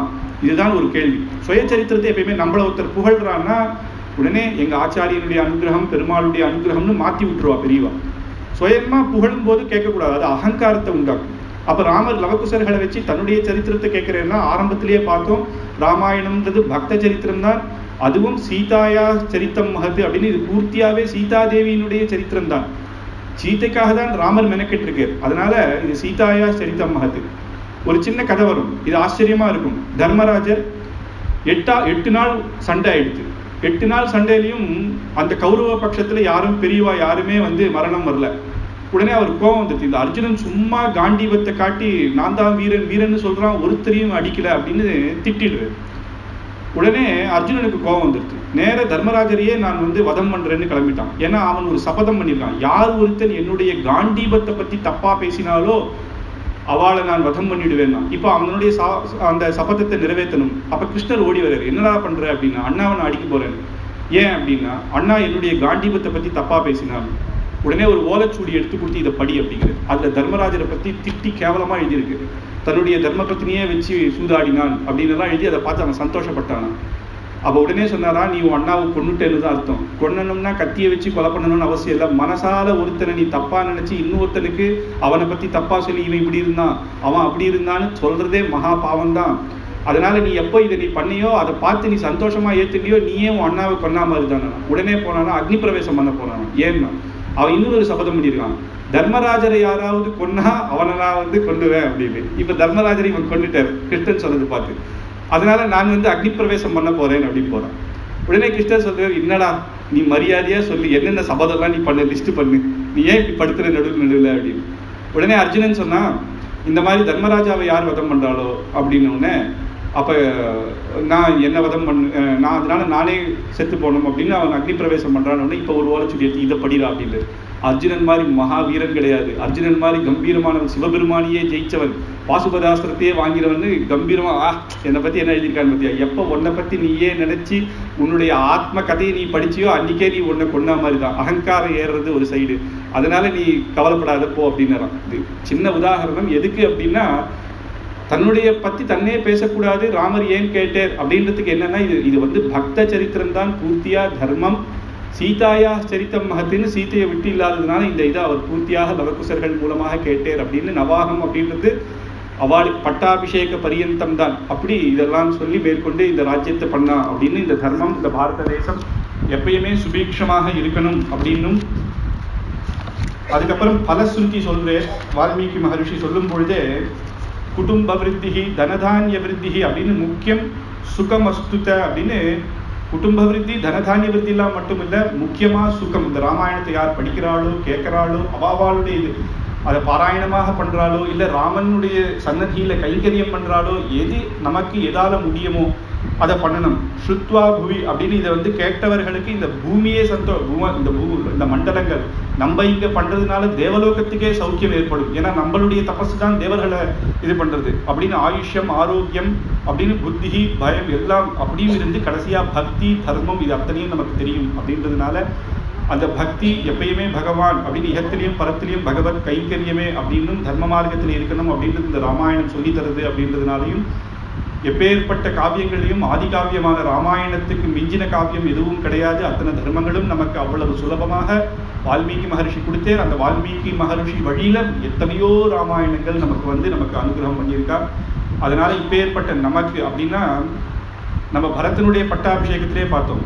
பரதன் என்ன சொல்றதுன்னா பாதுகா பட்டாபிஷேகம், பரதன் பட்டாபிஷேகம்னா ராமன் சந்தோஷப்படுவார், பாதுகா பட்டாபிஷேகம்னா பரதன் சந்தோஷப்படுவார், அதனால தப்பு இல்லை. ஆனா பாதுகை சொல்லும் போது என்ன சொல்றாரு, பாதுகை சாம்ராஜ்யத்தை ஆண்ட பரதனுக்கு ராமனே வந்தா கூட கொஞ்சம் கம்மி அப்படின்னு. பாதுகையை யார் பிரார்த்தனை பண்றாலோ பகவான் தன்னையே கொடுப்பேர் அப்படின்னு. அப்போ இங்கே நமக்கு என்ன சொல்றதுன்னா, போன வருஷம் பாதுகா பட்டாபிஷேகம் சொல்லதான் வந்தேன், பாதுகையை அவ்வளவு பேரி சொல்றாளே அப்படின்னா நமக்கே நடந்திருக்கேன். இன்னைக்கு பூர்த்தியான ராமாயணம் ராமன் அனுகிரகம் பண்ணேர் அப்படின்றது இதுலயே புரியுது. ஒரு பாதுகா பட்டாபிஷேகம் அன்னைக்கு பக்தியோட பண்ணாங்க, பண்ணட்டுமே குழந்தை என்னதான் பண்ணட்டுமே அப்படின்னு பூர்த்தி ராமாயணத்தையும் ராமர் சொல்ல வச்சார். அப்போ இந்த ராமாயணம் அப்படின்றது எப்படி அப்படின்னா சமுத்திரம். அது சமுத்திரம். நம்மளால அதை போய் ஏதோ சமுத்திரத்துல ஸ்நானம் பண்ணிட்டு வரேன் அப்படின்னா சமுத்திரத்துல இருக்கிற அத்தனை ஜலமா பட்டுது. சமுத்திரத்துல கரையோரம் நம்ம இருக்கோம். பூமியிலேயே சமுத்திரம் தான் 70%. அதுல நம்ம பாயிண்ட் நாட் கூட இல்லை. பிராச்சேதச பிரகிருத்தையோபி பரம் தகஸ்தாகான்னு தயாசதகத்துல பகவானுடைய குணங்கள் சொல்லும் பொழுது சுவாமி தேசிகன் தயையை பத்தி பூர்த்தியா சொல்லிட்டார். ஆனா சொல்றார், இது நான் சொன்னதெல்லாம் ஒண்ணுமே இல்லை. பிராச்சேதசரான வால்மீகி மகர்ஷிகளே அந்த சமுத்திரத்துல வெளியிலிருந்து பயப்படுறா. பூர்ணமான குணம். போக போக சமுத்திரம் எவ்வளவு ஆழம்னு தெரியாது. அப்பேற்பட்ட குணங்கள் இருக்கச்ச என்னால எப்படி சொல்ல முடியும்? வால்மீகி மகர்ஷிகள் அவ்வாளே பயப்படும் போது என்னால எப்படி சொல்ல முடியுங்கிற. அப்படி ராமாயணம் 24,000 ஸ்லோகம். அது பூமியில நமக்கு கிடைச்சதுதான். பிரம்மா பண்ண பாராயணம் இன்னும் அதிகம். அப்படின்னா 24,000 ஸ்லோகத்தை வச்சு இன்னைக்கு உபன்யாசம் பண்றது, அதனுடைய அர்த்தங்கள் எடுத்துட்டு வருதுன்றது ரத்னம் தான், வந்துட்டே தான் இருக்கும். அது யாராலையும் பண்ண முடியாது. நம்ம எப்படின்னா சமுத்திர ஸ்நானம் எப்படின்னா பகீரதன் கொண்டு வந்த கங்கை அப்படின்றது விசேஷம். நம்ம பார்த்து பக்கத்தாத்து பாட்டியும் அங்க போய் காசியில போய் கங்கையை பாத்திரத்துல கொண்டு வந்தாலும் கங்கையை கொண்டு வந்தான்றோம், பகீரதனும் கங்கையை கொண்டு வந்தான்றோம். அப்படி அடியனுடைய ராமாயணம் அப்படின்றது எப்படின்னா பக்கத்தாத்து பாட்டி கங்கையை கொண்டு வந்ததுதான். ஆனா சின்னதோ பகீரதன் கொண்டு வந்ததோ கங்கையினுடைய மகிமை தான். அந்த தீர்த்தமும் புனிதமான தீர்த்தம் தான். இன்னும் சொல்ல போனா கங்கை எனும் வாசகத்தால் போய் தீர்த்தமாடணும், ஆனா தீர்த்தம் எடுக்கணும், ஆனா கங்கைன்னு சொன்னாலே போரும் அப்படின்னு ஆழ்வார் சொல்றது இல்லையா? அந்த மாதிரி ராமாயணம் அப்படின்னு நம்ம அந்த ஸ்மரிச்சாலே போரும், அந்த ராமாயணத்தினுடைய சகல அனுகிரகமும் கிடைக்கும். அதுல நிறைய தோஷங்கள் இருந்திருக்கும். சொல்லப்போ எப்பேற்பட்ட இது நல்லா இருக்குன்னு சொன்னா அது நம்மளுடைய ஆச்சாரியர்களே சின்ன வயசுல இருந்து நான் கதையை கேட்டு எங்க அப்பா தான் கதைகள் எல்லாம் சொல்லி ராமாயணத்துல சொல்லியிருக்காங்க. அப்படி மகான்கள் அப்படிதான் சின்ன பசங்களுக்கே அது சொல்லிட்டு இருந்தா என்னைக்கோ ஒரு நாள் நமக்கு லௌகீகமா இருந்தா கூட என்னைக்கோ ஒரு நாள் நம்ம இப்படி இருக்கக்கூடாது அப்படின்னு நமக்கே தோணி நமக்கு இதுல ஒரு இது வந்துடுது. அது இல்லாம பார்த்தா நமக்கு கிருஷ்ண பிரேமி சுவாமி அவளுடைய உபன்யாசங்கள் கேட்டது. எனக்கு ஆச்சாரியரா இருந்த நாவல் பாக்கம் வாசுதேவாச்சார் சுவாமி அவள் அபயப்பிரதான சாரன்னு காலக்ஷேபமா அந்த சுக்ரி விபீஷண சரணாகதிலாம் இவ்வளவாவது சொல்ல முடியறதுன்னா அவ இன்னும் எத்தனை நாள் எனக்கு சொல்லி கொடுத்ததுன்னா 1 நாள் 2 நாள் இல்லை. ஒரு வருஷ கணக்கில் ஞாயிற்றுக்கிழமை காலக்ஷேபம் கேட்டதுல நம்மளால அப்பயே இவ்வளவுதான் சொல்ல முடியுதுன்னா அவா எப்பேற்பட்டவாளா இருப்பாள். எத்தனை ராமாயணம் நடந்திருக்கும் பாரத தேசத்துல, எத்தனை பேர் ராமாயணத்துக்கு, அதுவும் சுவாமி தேசிகன் விஸ்தாரமா அபயப்பிரதான சாரம் எழுதியிருக்கு, சுவாமி பெரியவாச்சார் பிள்ளை ஆச்சரியமா வியாக்கியானம் பண்ணியிருக்கு, அப்புறம் பல பேர் வியாக்கியானம் பண்ணியிருக்கா. இன்னும் ராமாயணத்தை நேரத்தம் புரிஞ்சுக்கிறதே கஷ்டம்னா இன்னும் அவாவாளுடைய வியாக்கியானங்கள் பார்த்துட்டு போனோம்னா ஒவ்வொரு பதத்துக்கும் 20-30 அர்த்தங்கள்ல எடுத்துன்னு வந்து கொட்டுறா. அது மாதிரி இது வந்து சாகரம். அதுல வந்து என்னன்னா அது எல்லாம் இதுல நல்லா இருந்ததுன்னா ஆச்சாரியர்கள் பெரியோர்களுக்கே போய் சேரும். அதுல ஏதாவது தவறுகள் கண்டிப்பா ஒரு ஃப்ளோல சொல்லும் பொழுது சில ஸ்லோகத்திலேயோ சில அர்த்தங்களோ தப்பாக சொல்லியிருந்தா அது எனக்கே வந்து சேரும் அப்படின்னு. ஆனாலும் அதை பத்தி கவலைப்பட வேண்டிய அவசியம் இல்லை. ஏன்னா ராவணாதிகளையே அனுகிரகிக்கிற பகவான் தோஷோ எத்யப்பின்னு சொல்றவனுக்கு இந்த குழந்தை வந்து அந்த குழந்தை ராமாயணம் சொல்றது அப்படின்னா அதுக்கு சரியா வராது, தத்து பித்தா தான் வரும். அப்ப பகவான் என்ன நினைப்பான், குழந்தை சொல்றதேன்னு தான் நினைப்பானே தவிர இதுல ஒரு தோஷம் அப்படின்னு கண்டுபிடிக்க மாட்டான்னு ராமனுடைய குணம் நமக்கு தெரிஞ்சு அந்த தைரியத்துல தான் உட்காந்து சொல்ல முடியும். இல்லைன்னா ஏதோ ஒரு புராணத்திலேருந்து எடுத்து சொல்லுன்னா சொல்ல முடியாது. ஏன்னா ராமனுடைய குணத்தை பார்த்து தான் நம்மளுக்கு அந்த தைரியம் வருதே தவிர இல்லைன்னா அது வராது. எப்படி சபரி அந்த எத்தனை சரித்திரங்கள் பார்த்தோம். அந்த மாதிரி அபௌருஷ சுவாமி தேசிகன் எங்களுக்கு வந்து குலதெய்வமே லக்ஷ்மி ஹயக்ரீவன், ஞான அந்த ஹயக்ரீவனுடைய அனுகிரகம் தான். ஹயக்ரீவனை பத்தி சொல்லும்போது சொல்றாரு, அப்பௌருஷே எயிரப்பி வாக் பிரபஞ்சை அத்தியாபிதே பூதி மதிஷ்டபாராம் ஸ்துவன்னகம் முக்தைத்தித்வயைவ காருண்யதோநாத கட்டாட்சணீயா அப்படின்னு. அப்பௌருஷே வேதம் வந்து அப்பௌருஷேயமானது. வேதத்தை ஒருத்தர் பண்ணல. வால்மீகி மகர்ஷி பண்ணேர் ராமாயணத்தைன்னு சொல்றோம், வேதத்தை யாருமே பண்ணல. அப்பேற்பட்ட வேதத்தை கூட பூர்ணமாக பகவானை சொல்ல முடியலன்னு நினைக்கும் பொழுது நான் வந்து அப்பேற்பட்ட ஹயக்ரீவன் ஞானதாத்தாவை பத்தி நான் ஸ்தோத்திரம் பண்ண போறேன்னா யாரும் சிரிச்சிடுவானா, என்ன கருணையோட குழந்தை சொல்ற மாதிரி நீர் ஏற்றுக்கோன்னு சொல்றேரோ. இந்த ராமாயணத்தை சாட்சாத் இப்ப நம்ம சொன்னமே அப்பேற்பட்ட பட்டாபிஷேக ராமனுக்கே சமர்ப்பிச்சு அவன் ஏத்துக்கணும், ஒரு குழந்தையா நினைச்சு இந்த ராமாயணத்தை ஏத்துக்கணும்னு அவர் வேண்டிட்டு சகல சௌக்கியங்களும் எப்பேற்பட்டதெல்லாம் இங்க பலஸ்ருதியில சொல்லியிருக்கிறோ அத்தனையும் கொடுத்து தர்மமார்க்கமாக நம்மளை ரட்சிக்கட்டும் ராமர் அப்படின்னும். இப்பேற்பட்ட இந்த சபையில அடியனுக்கு ஒரு கைங்கரியத்தை கொடுத்தது, அப்பேற்பட்ட கைங்கரியத்துக்காக அவளெல்லாம் நான் வேண்டிக்கிறது. எல்லாருக்கும் தன்யோஸ்மி சொல்லி வந்தவாள்லாம் ஒரு நாள் கூட விடாம நிறைய 9 நாள் வந்தவாளும் இருக்கா. சொல்றவாளுக்கு நான் சொல்றவா கேட்கிறவா இருந்தா சந்தோஷம். அங்க ஒரு பாட்டி டெய்லியே வந்து கார்ல உட்காந்து கேட்கறா அப்படின்னு நினைக்கும் போது நமக்கு ஒரு பாக்கியம். வெளியில வந்தவொடனே அப்படி கை காட்டுறா, அதுவே எனக்கு ஒரு சந்தோஷம். அப்படி வந்து நம்ம வந்தபோது ஆசீர்வாதம் பண்ற மாதிரி இருக்குன்னா பெரியவாள்லாம் வந்து கேட்கறாங்க. பாட்டி சாதாரணமா இல்லை, இருக்கிற 3 கோயிலுக்கு அவள் தான் மூலமா இருந்து கலெக்ஷன் பண்ணி கொடுத்து நீ கோயில்ல பிரமாதமா நிற்கிறது. அந்த பாட்டிக்கு 90 வயசு. அந்த பாட்டி 90 வயசா. பக்கத்துல இருக்க இந்த 3 கோவில் ராமர் கோவிலுக்கு எல்லாம் அந்த பாட்டி அவள் தான் பார்த்துக்கிறாங்க. அந்த மாதிரி இருக்கவா அந்த ராமாயணத்தை போன வருஷம் வந்தா ராமருக்கு 20 பைசா இருந்த காலத்துல அவள் கலெக்ஷன் பண்ணி காசு மாலை போட்டவா. 20 பைசா அவளுக்கு வந்த காலத்துல ராமருக்கு காசு மாலை போட்டவாளும் அவள் அப்படி கைங்கரியம் பண்ணியிருக்கா. அப்படி இருந்தவா வந்து ராமர் கதை அவள். இப்ப யாருக்கு ராமர் கதை தெரியாது, யாருக்கு தெரியாது ராமாயணம், யாருக்கு தெரியாது. இப்ப நான் சொல்றது என்ன கேட்கணும்னா, எத்திர ரகுநாத கீர்த்தனம் தத்திர கதமஸ்த காஞ்சலின்னு பீமன் சொன்னப்ப ஹனுமார் எப்படி கேட்டதோ இப்ப நான் சொல்லச்ச நீங்க எல்லாம் கேட்கறது அப்படின்னா எல்லாருக்கும் ராமன் கதையை தெரியும். ஆனாலும் குழந்தை சொன்னாலும் ஹனுமார் கேட்பார், அந்த மாதிரி எல்லாரும் கேட்டார். அப்படியே அப்பேற்பட்ட பெரியோர்கள் எல்லாரையும் நமஸ்கரிச்சுட்டு இவாள்லாம் பெரியவாள்லாம் வந்து ஆசீர்வாதம் பண்ணணும், ஆசீர்வாதம் பண்ணி இருக்கணும் அப்படின்ட்டு எல்லாரையும் வேண்டிட்டு முடிச்சுக்கிறேன். கவிதார்த்திக சிம்மாய கல்யாண குணசாலினே ஸ்ரீமதே வெங்கடேஷாய வேதாந்த குரவே நமஹ. சக்கரபாணி மாமாக்கு எனக்கு ரொம்ப சந்தோஷமா பக்கத்தார் குழந்தை மாதிரி இருக்கிற எல்லா புஸ்தகம் எழுத முதல்ல சும்மா தான் அவர் போய் பார்க்கவே அப்பா ஒரு புஸ்தகம் கொடுக்க சொன்னாலும் போனேன். அதுக்கப்புறம் ஆயிடுச்சு. போன வாட்டி பரத பட்டாபிஷேகத்துக்கு பாதுகாப்பு பட்டாபிஷேகத்துக்கு கூப்பிட்டு இந்த வாட்டி பூர்த்தியா இருந்து பண்ண சொல்லியிருக்கேன். அவரையும் நான் சேவிச்சுட்டு பெரியவர்கள் அவர் ஒரு லைப்ரரியே வச்சிருக்காரு ஆத்துல. அத்தனை புஸ்தகம் கம்பராமாயணம் நீ எடுத்துக்கோன்றது எனக்கு தமிழ் தெரியாது. நான் என்ன சொன்னேன், என்ன பண்ணுறது சுவாமி, ஆத்துல எல்லாம் இருக்கிறான், அவனுக்கு என்ன வேணுமோ ஆத்துல லைப்ரரி மாதிரி வந்து படிச்சுக்கோன்றாரு. எல்லாம் பெரியவர்கள் இருக்கா, ஆசீர்வாதம். கவிதார்த்திக சிம்ஹாய கல்யாண குணசாலினே ஸ்ரீமதே வெங்கடேஷாய வேதாந்த குரவே நமஹ. स्वस्ति प्रजाभ्यः परिपालयन्तां न्यायेन मार्गेण महीः महीषाः गोब्राह्मणैः सुखमस्तु नित्यं लोकाः समस्ताः सुखिनो भवन्तु। मङ्गलं कौसलेन्द्राय महनीय गुणात्मने चक्रवर्ति तनूजाय सार्वभौमाय मङ्गलम्।